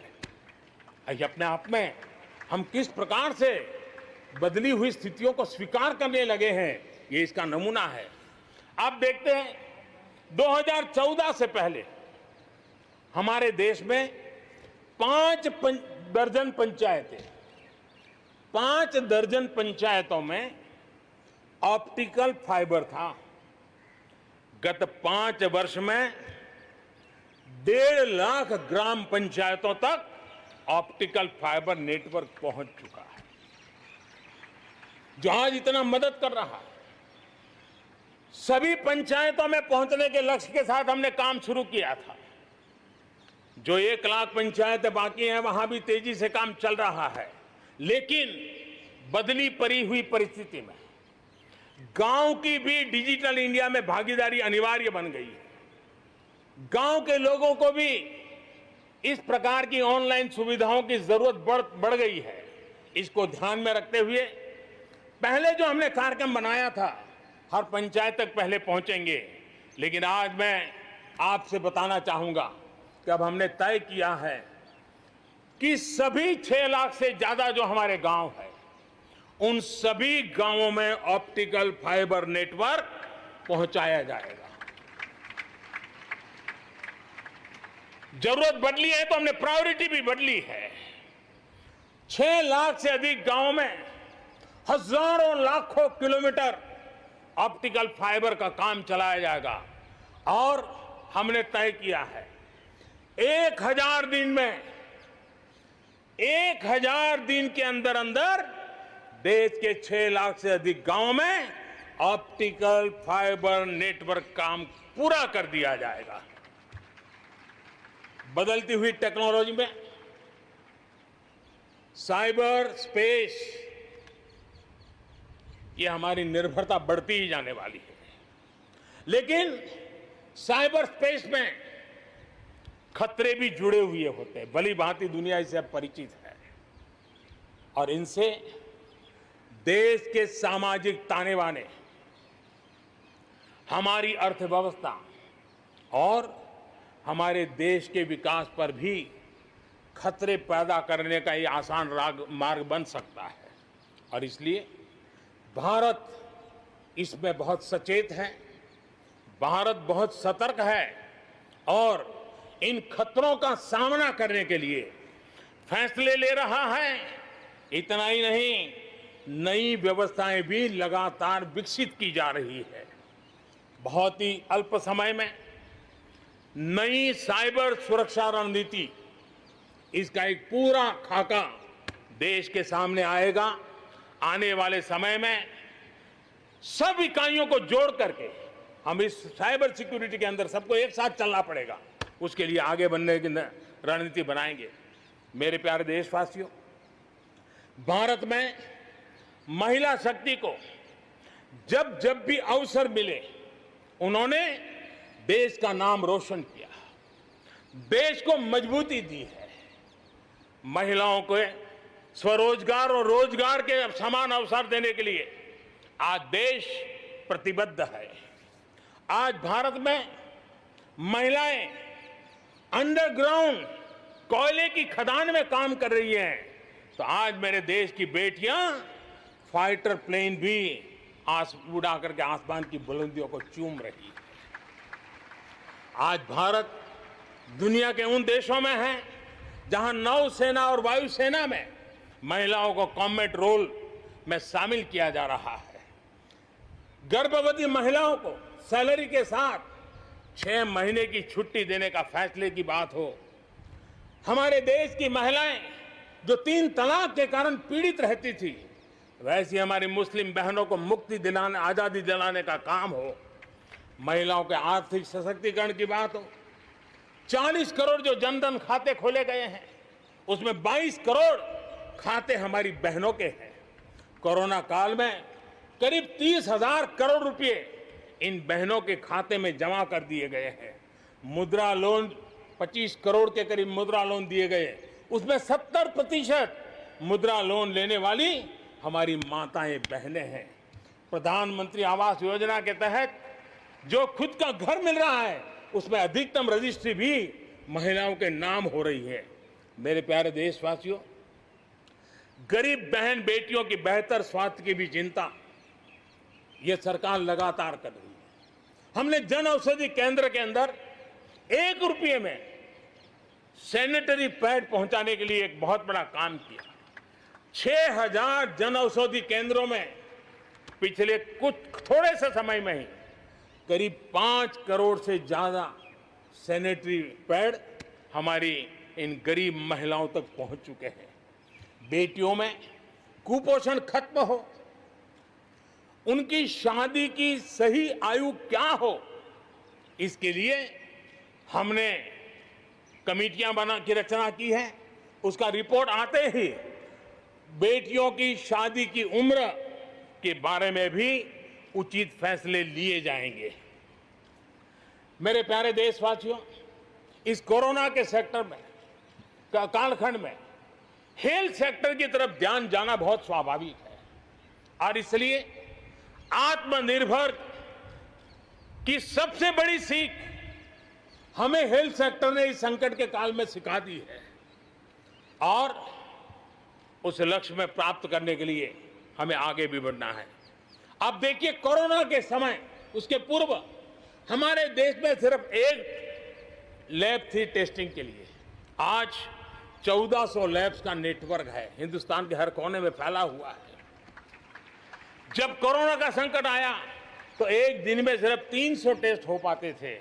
इतने कम समय में हमारे लोगों ने वो शक्ति दिखा दी है कि आज हर दिन 7 लाख से ज्यादा टेस्ट हम कर पाए। कहां 300 से शुरू किया था और कहां हम 7 लाख तक पहुंच गए। देश में नए एम्स, नए मेडिकल कॉलेज का निर्माण, आधुनिकीकरण की दिशा में निरंतर प्रयास ये हम कर रहे हैं। 5 साल में एमबीबीएस, एमडी में 45,000 से ज्यादा स्टूडेंट्स के लिए सीटों की बढ़ोतरी की गई है। गांव में 1.5 लाख से ज्यादा वेलनेस सेंटर, और उसमें से करीब 1/3 तो ऑलरेडी कार्यरत हो गए हैं, जिन्होंने इस कोरोना में बहुत बड़ी मदद की है। कोरोना के काल में वेलनेस सेंटर्स की भूमिका ने गांव की बहुत बड़ी मदद की है। हेल्थ सेक्टर में आज से एक बहुत बड़ा अभियान शुरू होने जा रहा है और उसमें टेक्नोलॉजी का भी बहुत बड़ा रोल रहेगा। आज से नेशनल डिजिटल हेल्थ मिशन उसका भी आरंभ किया जा रहा है। भारत के हेल्थ सेक्टर में ये एक नई क्रांति ले आएगा। इलाज में आने वाली परेशानियां कम करने के लिए टेक्नोलॉजी का बहुत सुविचारित रूप से उपयोग होगा। प्रत्येक भारतीय को हेल्थ आईडी दी जाएगी। ये हेल्थ आईडी प्रत्येक भारतीय के स्वास्थ्य खाते की तरह काम करेगी। आपके हर टेस्ट, हर बीमारी, आपको किस डॉक्टर के पास कौन सी दवा ली थी, उनका क्या डायग्नोसिस था, कब दी थी, आपकी रिपोर्ट क्या थी, ये सारी जानकारी इस एक हेल्थ आईडी में आपको समाहित की जाएगी। डॉक्टर से अपॉइंटमेंट हो, पैसा जमा करना हो, अस्पताल में पर्ची बनवाने की भागदौड़ हो, तमाम दिक्कतें नेशनल डिजिटल हेल्थ मिशन के माध्यम से अनेक मुसीबतों से मुक्ति मिलेगी और उत्तम स्वास्थ्य के लिए हमारा कोई भी नागरिक सही फैसले कर पाएगा। ये व्यवस्था उसे होने वाली है। मेरे प्यारे देशवासियों, जब भी अब कोरोना की बात आती है तो एक बात स्वाभाविक है, हर किसी के मन में सवाल है, कोरोना की वैक्सीन कब तैयार होगी? ये सवाल हर एक के मन में है, पूरी दुनिया में है। मैं आज देशवासियों को कहना चाहूंगा, देश के हमारे वैज्ञानिकों की प्रतिभा एक ऋषि मुनि की तरह लेबोरेटरी में जी जान से जुटे हुए हैं, अखंड एक निष्ठ तपस्या कर रहे हैं, बड़ी कड़ी मेहनत कर रहे हैं। और भारत में एक नहीं, दो नहीं, तीन वैक्सीन उसके टेस्टिंग के अलग अलग चरण में है। वैज्ञानिकों से जब हरी झंडी मिल जाएगी, बड़े पैमाने पर प्रोडक्शन होगा और उसकी तैयारियां भी पूरी तरह रेडी हैं और तेजी से प्रोडक्शन के साथ वैक्सीन हर भारतीय तक कम से कम समय में कैसे पहुंचे, उसका खाका भी तैयार है, उसका रूपरेखा भी तैयार है। मेरे प्यारे देशवासियों, हमारे देश में अलग अलग जगहों पर विकास की तस्वीर अलग अलग है। कुछ क्षेत्र बहुत आगे हैं, कुछ क्षेत्र बहुत पीछे हैं। ये असंतुलन आत्मनिर्भर भारत के सामने एक महत्वपूर्ण चुनौती मैं मान सकता हूं। और इसलिए जैसा मैंने प्रारंभ में कहा, 110 आकांक्षी जिलों पर हम बल दे रहे हैं, उसको विकास की बराबरी लाना चाहते हैं। हम विकास के इकोसिस्टम बनाना, कनेक्टिविटी को सुधारना, ये हमारी प्राथमिकता है। अब आप देखिए, हिंदुस्तान का पश्चिमी भाग और हिंदुस्तान को मध्य से देखिए, हिंदुस्तान का पूर्वी भाग, पूर्वी उत्तर प्रदेश हो, बिहार हो, बंगाल हो, नॉर्थ ही हो, उड़ीसा हो, ये सारे हमारे क्षेत्र हैं। अपार संपदा है, प्राकृतिक संपदा के भंडार है। यहाँ के लोग सामर्थ्यवान है, शक्तिवान है, प्रतिभावान है, लेकिन अवसरों के अभाव में ये क्षेत्र हमारे असंतुलन रहा है और इसलिए हमने अनेक नए कदम उठाए। ईस्टर्न डेडिकेटेड फ्रेट कॉरिडोर हो, पूर्व में गैस पाइपलाइन से जोड़ने की बात हो, नए रोड रेल का इंफ्रास्ट्रक्चर खड़ा करना हो, वहां नए पोर्ट बनाने हो, यानी एक प्रकार से पूरा डेवलपमेंट के लिए जो इंफ्रास्ट्रक्चर का खाका होना चाहिए, बड़ा होलिस्टिक तरीके से विकसित हम कर रहे हैं ताकि हमारे क्षेत्र भी विकास की दिशा में। उसी प्रकार से लेह लद्दाख, करगिल, जम्मू कश्मीर एक क्षेत्र, एक प्रकार से इस क्षेत्र को 1 वर्ष पूर्व 370 से आजादी मिल चुकी है। 1 साल पूरा हो चुका है। ये 1 साल जम्मू कश्मीर के एक नई विकास यात्रा का बड़ा महत्वपूर्ण पड़ाव है। ये 1 साल वहां महिलाओं को, दलितों को मूलभूत अधिकारों को देने वाला कालखंड रहा है। ये हमारे शरणार्थियों को गरिमापूर्ण जीवन का भी 1 साल रहा है। विकास का लाभ गांव और गरीब तक पहुंचाने के लिए बैक टू विलेजेस जैसे विशेष अभियान चलाए जा रहे हैं।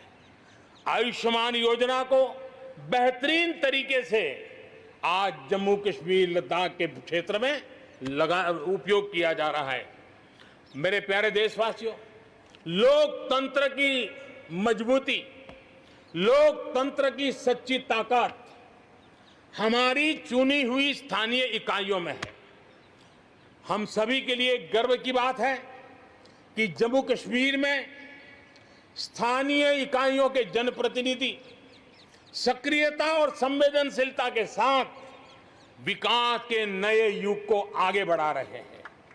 मैं उनके वहीं के सभी पंच सरपंचों को हृदय से बहुत बहुत बधाई देता हूं विकास यात्रा में उनकी सक्रिय भागीदारी के लिए। जम्मू कश्मीर में डिलिमिटेशन की प्रक्रिया चल रही है। सुप्रीम कोर्ट के निवृत्त न्यायमूर्ति के नेतृत्व में डिलिमिटेशन का काम चल रहा है और जल्दी से डिलिमिटेशन का काम पूरा होते ही भविष्य में वहां चुनाव हो, जम्मू कश्मीर के एमएलए हो, जम्मू कश्मीर के मंत्रीगण हो, जम्मू कश्मीर के मुख्यमंत्रीगण हो, नई ऊर्जा के साथ विकास के मार्ग पर आगे बढ़ें। इसके लिए देश प्रतिबद्ध भी है और प्रयासरत भी है।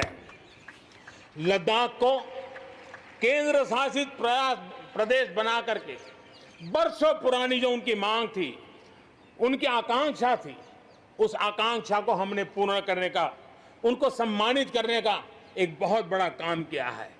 हिमालय की ऊंचाइयों में बसा लद्दाख विकास के नए शिखर की ओर आगे बढ़ रहा है। अब सेंट्रल यूनिवर्सिटी वहां पर बन रही है, नए रिसर्च सेंटर बन रहे हैं, होटल मैनेजमेंट के कोर्सेज वहां चल रहे हैं। बिजली के लिए 7,500 मेगावाट के सोलर पार्क के निर्माण की योजना बन रही है। लेकिन मेरे प्यारे देशवासियों, लद्दाख की कई विशेषता हैं। उन विशेषताओं को हमें संभालना भी है, संवारना भी है। और जैसे सिक्किम ने, हमारे नॉर्थ ईस्ट में सिक्किम ने अपनी एक ऑर्गेनिक स्टेट की पहचान बनाई है, वैसे ही लद्दाख, लेह, करगिल, ये पूरा क्षेत्र हमारे देश के लिए कार्बन न्यूट्रल इकाई के रूप में उसकी पहचान बना सकता है। और इसके लिए भारत सरकार वहां के नागरिकों के साथ मिलकर के एक नमूना रूप, प्रेरणा रूप कार्बन न्यूट्रल और वो भी विकास का मॉडल, वहां की आवश्यकताओं की पूर्ति वाला मॉडल, उस दिशा में हम आगे बढ़ रहे हैं। मेरे प्यारे देशवासियों, भारत ने दिखाया है कि पर्यावरण के साथ संतुलन रखते हुए भी तेज विकास संभव है। आज Bharat one world one sun one grid के विजन के साथ पूरी दुनिया में को खास करके सूर्य ऊर्जा के क्षेत्र में प्रेरित कर रहा है। रिन्यूएबल एनर्जी के उत्पादन के मामले में आज भारत दुनिया के 5 टॉप देशों में अपनी जगह बना चुका है। प्रदूषण के समाधान को लेकर भारत सजग भी है और भारत सक्रिय भी है। स्वच्छ भारत अभियान हो, धुआं मुक्त रसोई गैस की व्यवस्था हो, एलईडी बल्ब का अभियान हो, सीएनजी आधारित ट्रांसपोर्टेशन की व्यवस्था हो, इलेक्ट्रिक मोबिलिटी के लिए प्रयास हो, हम कोई कसर नहीं छोड़ रहे हैं। पेट्रोल से प्रदूषण को कम करने के लिए इथेनॉल उत्पादन उसको बढ़ाने पर और उसके इस्तेमाल पर बल दिया जा रहा है। 5 साल पहले हमारे देश के अंदर इथेनॉल की क्या स्थिति थी? 5 साल पहले हमारे देश में 40 करोड़ लीटर उत्पादन होता था। आज 5 साल में 5 गुना हो गया और आज 200 करोड़ लीटर इथेनॉल हमारे देश में बन रहा है, जो पर्यावरण के लिए बहुत उपयोगी हो रहा है। मेरे प्यारे देशवासियों, देश के 100 शहरों में, चुने हुए 100 शहरों में प्रदूषण कम करने के लिए हम एक होलिस्टिक अप्रोच के साथ, एक इंटीग्रेटेड अप्रोच के साथ, एक जन भागीदारी के साथ आधुनिक टेक्नोलॉजी का उपयोग भरपूर करते हुए हम उसे प्रदूषण कम करने की दिशा में एक मिशन मोड में काम करने वाले हैं। मेरे प्यारे देशवासियों, भारत इस बात को गर्व से कह सकता है, भारत उन बहुत कम देशों में से एक है जहां जंगलों का विस्तार हो रहा है। अपनी बायोडायवर्सिटी के संरक्षण और संवर्धन के लिए भारत पूरी तरह संवेदनशील है। हम लोगों ने सफलतापूर्वक प्रोजेक्ट टाइगर, प्रोजेक्ट एलिफेंट हमने सफलतापूर्वक आगे बढ़ाया है। हमारे यहाँ टाइगर की आबादी बढ़ी है। अब आने वाले दिनों में एशियाटिक लायन, प्रोजेक्ट लायन की शुरुआत हो रही है और उसमें प्रोजेक्ट लायन भारतीय शहरों की रक्षा, सुरक्षा, आवश्यक इंफ्रास्ट्रक्चर और विशेष करके उनके लिए जो आवश्यक होता है स्पेशल प्रकार का हेल्थ इंफ्रास्ट्रक्चर, उस पर भी काम किया जाएगा और प्रोजेक्ट लाइन पर बल दिया जाएगा। साथ ही एक और काम को भी हम बढ़ावा देना चाहते हैं और वो है प्रोजेक्ट डॉल्फिन चलाया जाएगा। नदियों में, समंदर में रहने वाली दोनों तरह की डॉल्फिन्स पर हम फोकस करेंगे। इससे बायोडायवर्सिटी को भी बल मिलेगा और रोजगार के अवसर भी मिलेंगे। ये टूरिज्म के आकर्षण का भी केंद्र होता है, तो इस दिशा में भी हम आगे बढ़ने वाले हैं। मेरे प्यारे देशवासियों, जब हम एक असाधारण लक्ष्य को लेकर के असाधारण यात्रा पर निकलते हैं तो रास्ते में चुनौतियों की भरमार होती है और चुनौतियां भी असामान्य होती है। इतनी आपदाओं के बीच ही सीमा पर भी देश के सामर्थ्य को चुनौती देने के दुष्प्रयास हुए हैं, लेकिन एलओसी से लेकर एलएसी तक देश की संप्रभुता पर जिस किसी ने आंख उठाई, देश की सेना ने, हमारे वीर जवानों ने उसका उसी की भाषा में जवाब दिया है।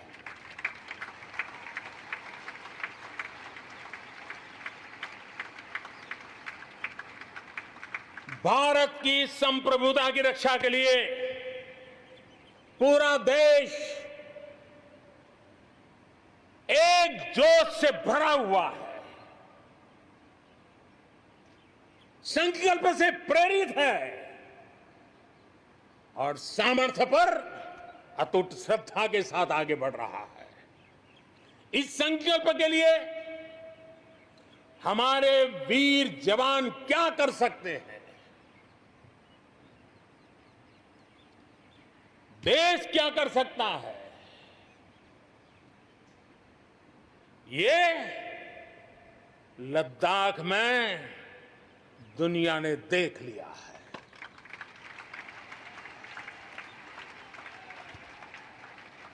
मैं आज मातृभूमि पर न्योछावर उन सभी वीर जवानों को लाल किले की प्राचीर से आदरपूर्वक नमन करता हूं।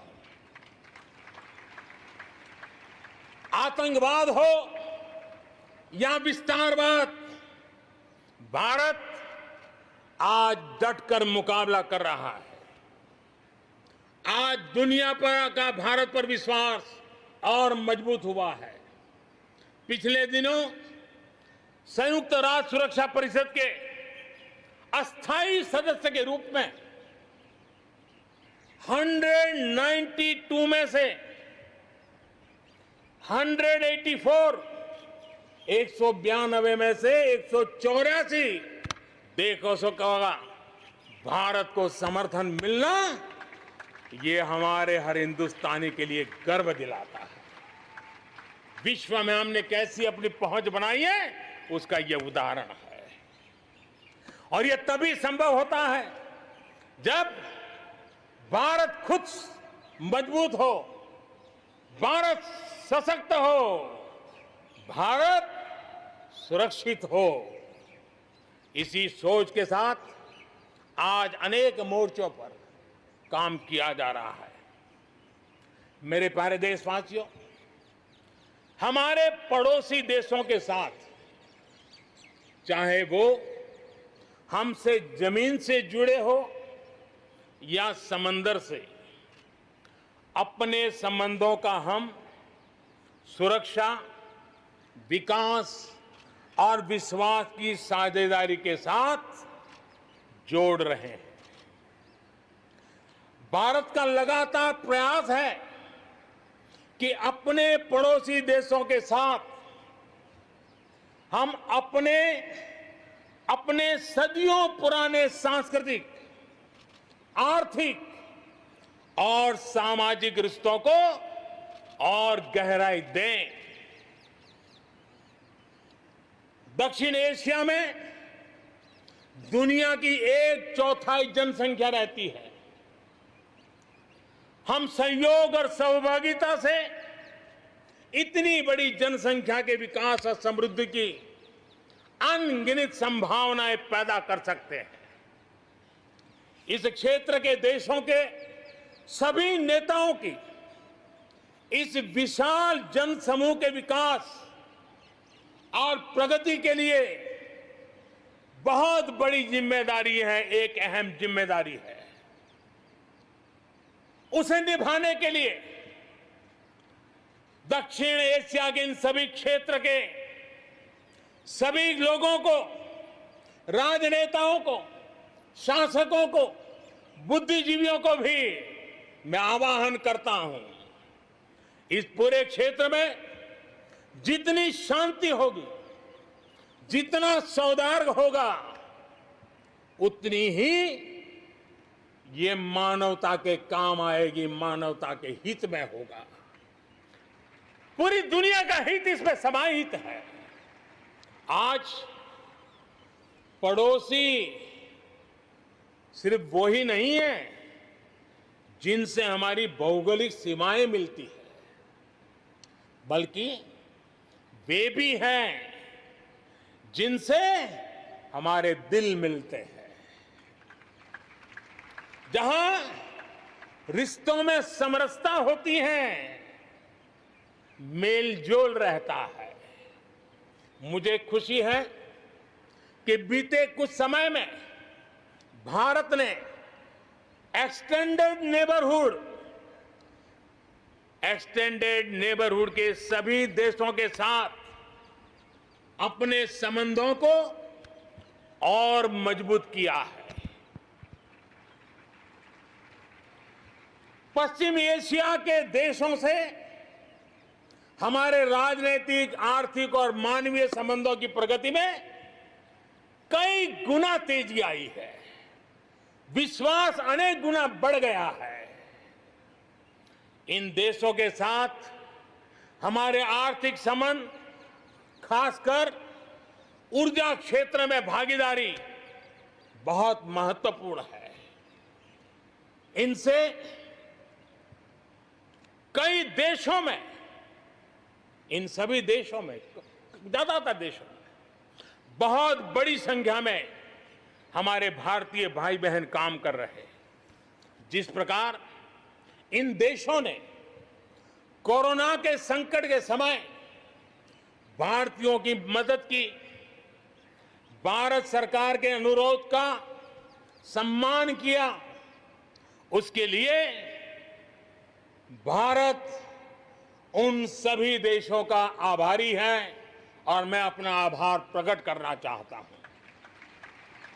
इस प्रकार हमारे पूर्व के आसियान देश, जो हमारे मैरीटाइम पड़ोसी भी हैं, वो भी हमारे लिए बहुत विशेष महत्व रखते हैं। इनके साथ भारत का हजारों वर्ष पुराना धार्मिक और सांस्कृतिक संबंध है। बौद्ध धर्म की परंपराएं हमें उनसे जोड़ती है। आज भारत इन देशों के साथ सिर्फ सुरक्षा क्षेत्र में नहीं, बल्कि समुद्री संपदा के क्षेत्र में भी सहयोग बढ़ा रहा है। मेरे प्यारे देशवासियों, भारत के जितने प्रयास शांति और सौहार्द के लिए है, उतनी ही प्रतिबद्धता अपनी सुरक्षा और अपनी सेनाओं को सशक्त करने के लिए भी है। रक्षा उत्पादन में आत्मनिर्भर भारत के लिए बड़े कदम उठाए गए हैं। हाल ही में 100 से ज्यादा सैन्य उपकरणों के आयात पर हमने रोक लगा दी है। मिसाइलों से लेकर के हल्के युद्धक हेलीकॉप्टरों तक, असॉल्ट राइफल से लेकर ट्रांसपोर्ट एयरक्राफ्ट तक, सभी मेक इन इंडिया हो गए। अपना तेजस भी, अपनी तेजी और अपनी ताकत दिखाने के लिए आधुनिक जरूरतों के हिसाब से तैयार हो रहा है। देश की सुरक्षा में हमारे बॉर्डर और कोस्टल इंफ्रास्ट्रक्चर की बहुत बड़ी भूमिका है। आज हिमालय की चोटियां हो या हिंद महासागर के द्वीप, हर दिशा में कनेक्टिविटी के विस्तार पर जोर दिया जा रहा है। लद्दाख से लेकर के अरुणाचल प्रदेश तक बड़े पैमाने पर हमारे देश की सुरक्षा को ध्यान में रखते हुए नई सड़कें तैयार की गई हैं। देश में, मेरे प्यारे देशवासियों, हमारा इतना बड़ा समुद्र तट है, लेकिन साथ साथ हमारे पास 1300 से ज्यादा आइलैंड्स हैं। कुछ चुनिंदा आइलैंड के महत्व को देखते हुए तेजी से विकसित करने पर हम आगे बढ़ रहे हैं। आपने देखा होगा, पिछले सप्ताह 5 दिन पहले अंडमान निकोबार में submarine optical fibre cable project का लोकार्पण हुआ। अंडमान निकोबार को भी चेन्नई और दिल्ली जैसी इंटरनेट सुविधा अब उपलब्ध होगी।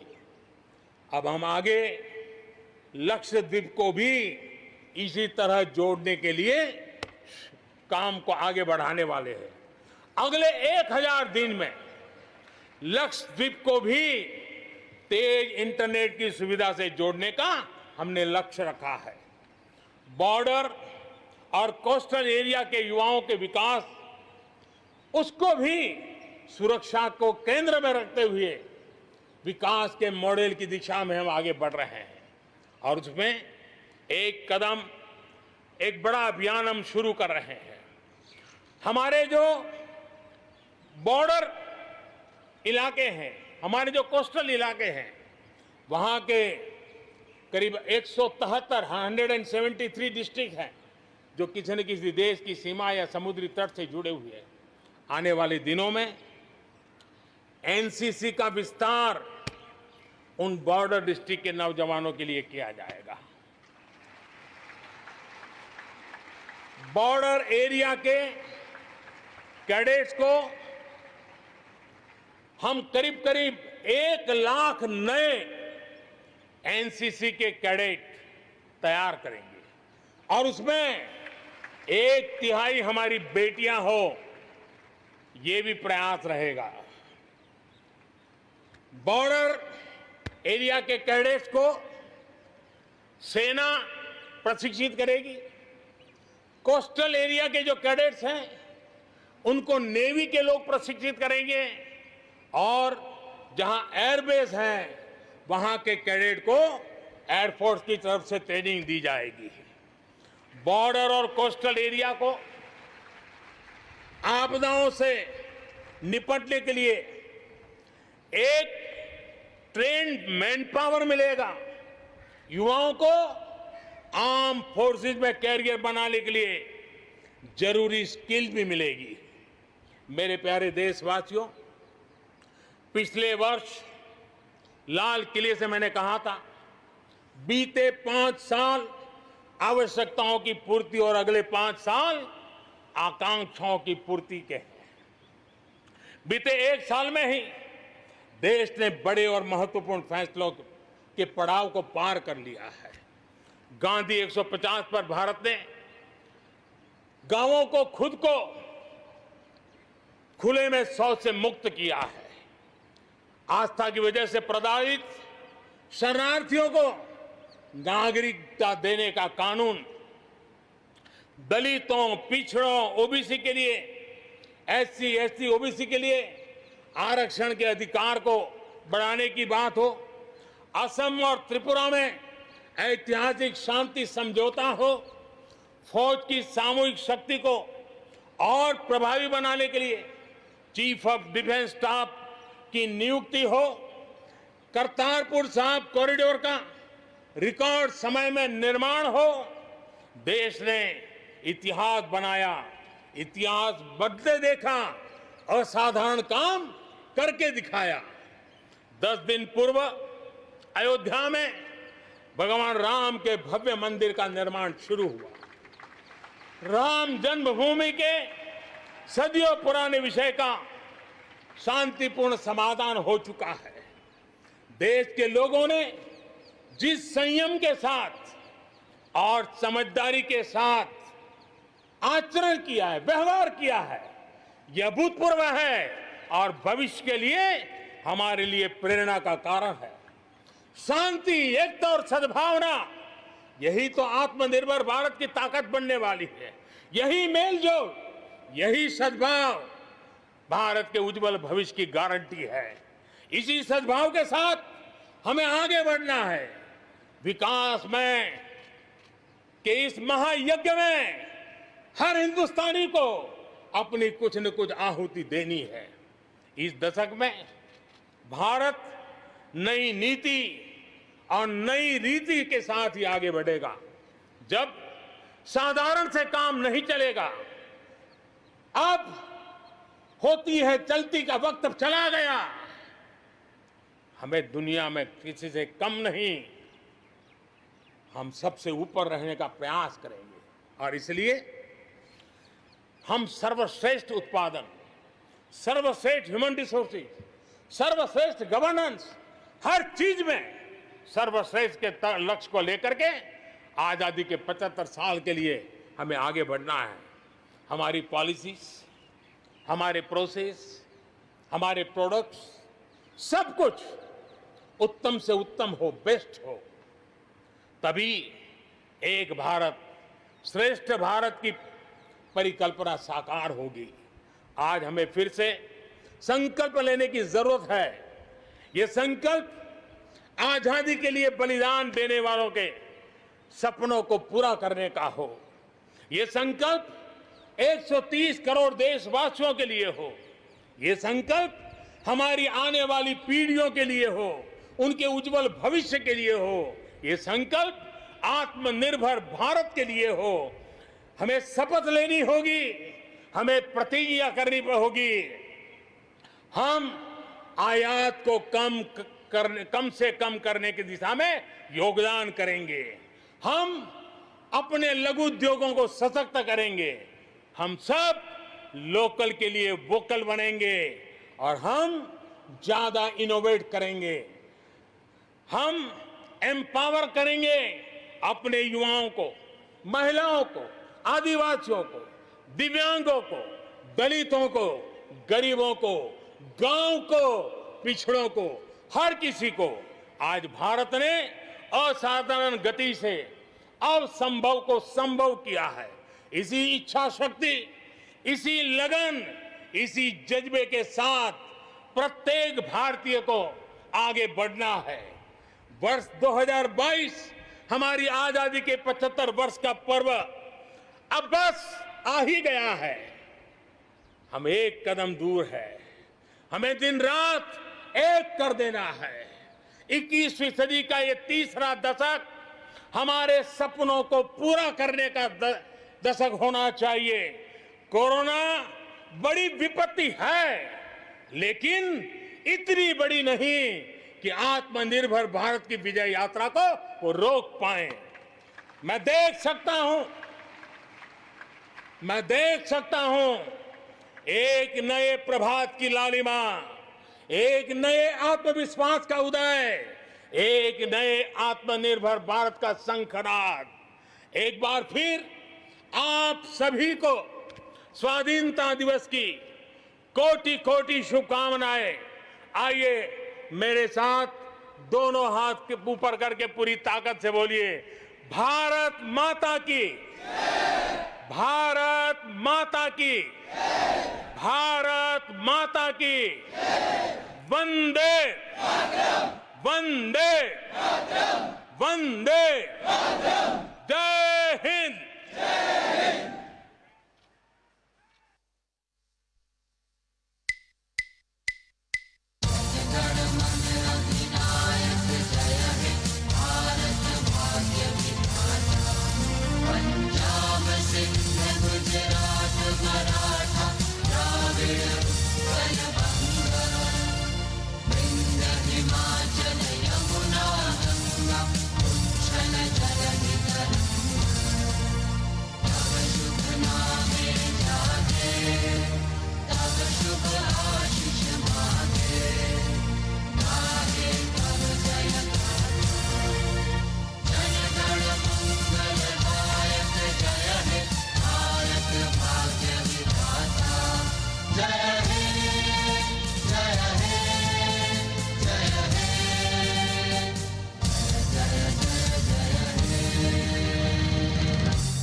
कोटि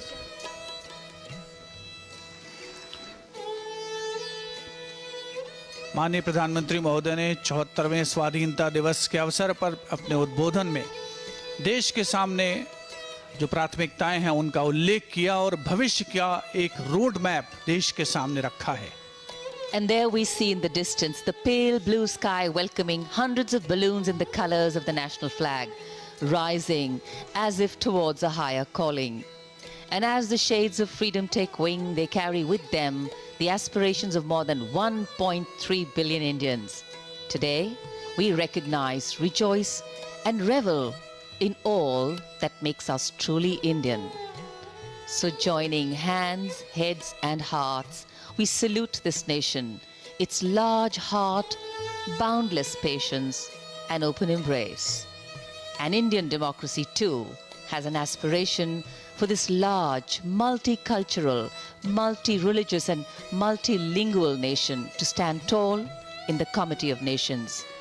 As the largest democracy in the world, to anchor its governance on the principle of a voice for all places and a place for all voices.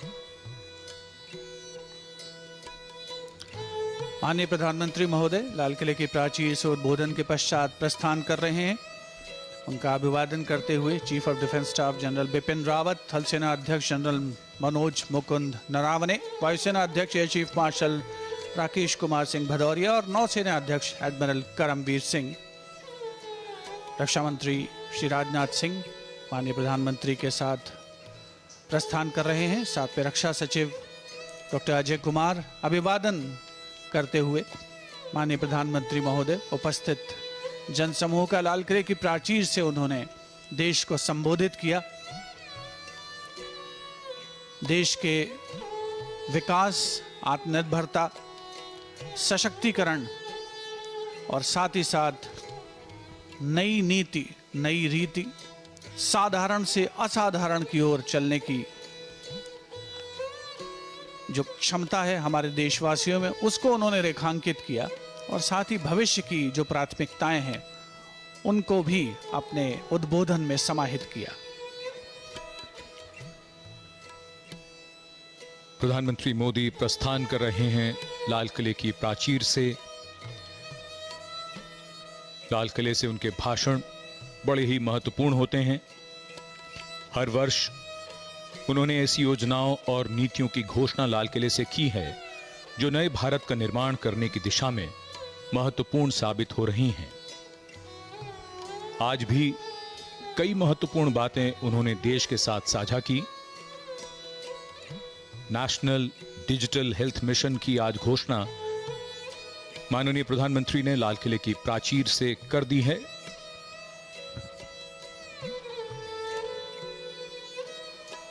Lahori दरवाजे की ओर बढ़ता हुआ उनकी कारों का काफिला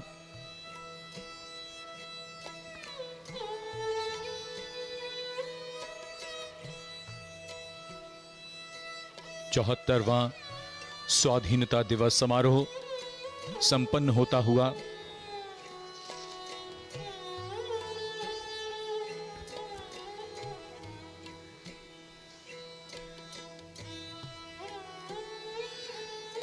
The Prime Minister's carcade exiting the Lahori Gate and will now slowly circle towards the front of Red Fort. The Prime Minister talking about self-reliance. What's true for a family must be true for the country too. Interconnectedness, interdependence. We need to work together, not in silos. All emphasized and stressed upon here today. समय बदल रहा है, हम बदल रहे हैं, भारत बदल रहा है।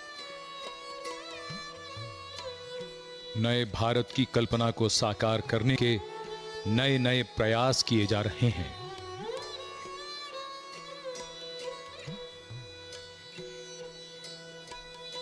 प्रधानमंत्री का वाहन धीमा होता हुआ ये एनसीसी कैडेट्स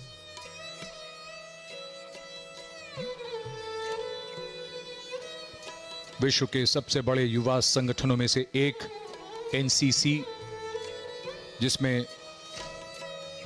कई लाख कैडेट्स हैं,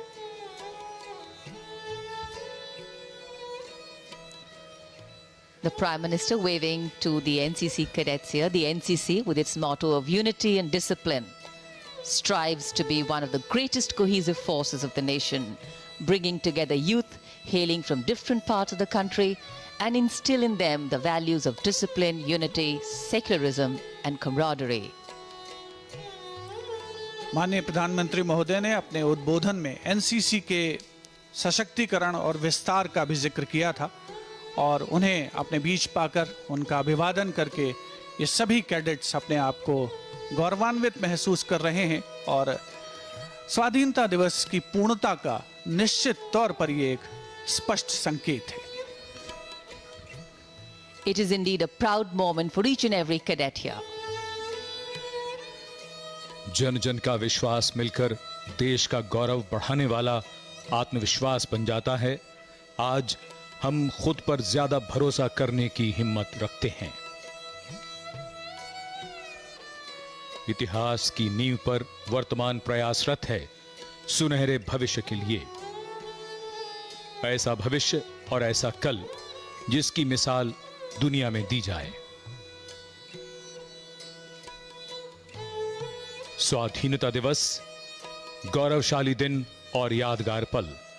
अब सपनों के नए आकाश तलाशने का समय है। नई ऊर्जा और नई शक्ति से लक्ष्यों को पाने का समय है। प्रगति के पथ पर भारत की गति को लगातार बढ़ते हुए देखना है। ये नया भारत है, ये हमारा भारत है। स्वाधीनता दिवस की अनेक बधाई और शुभकामनाएं। जय हिंद।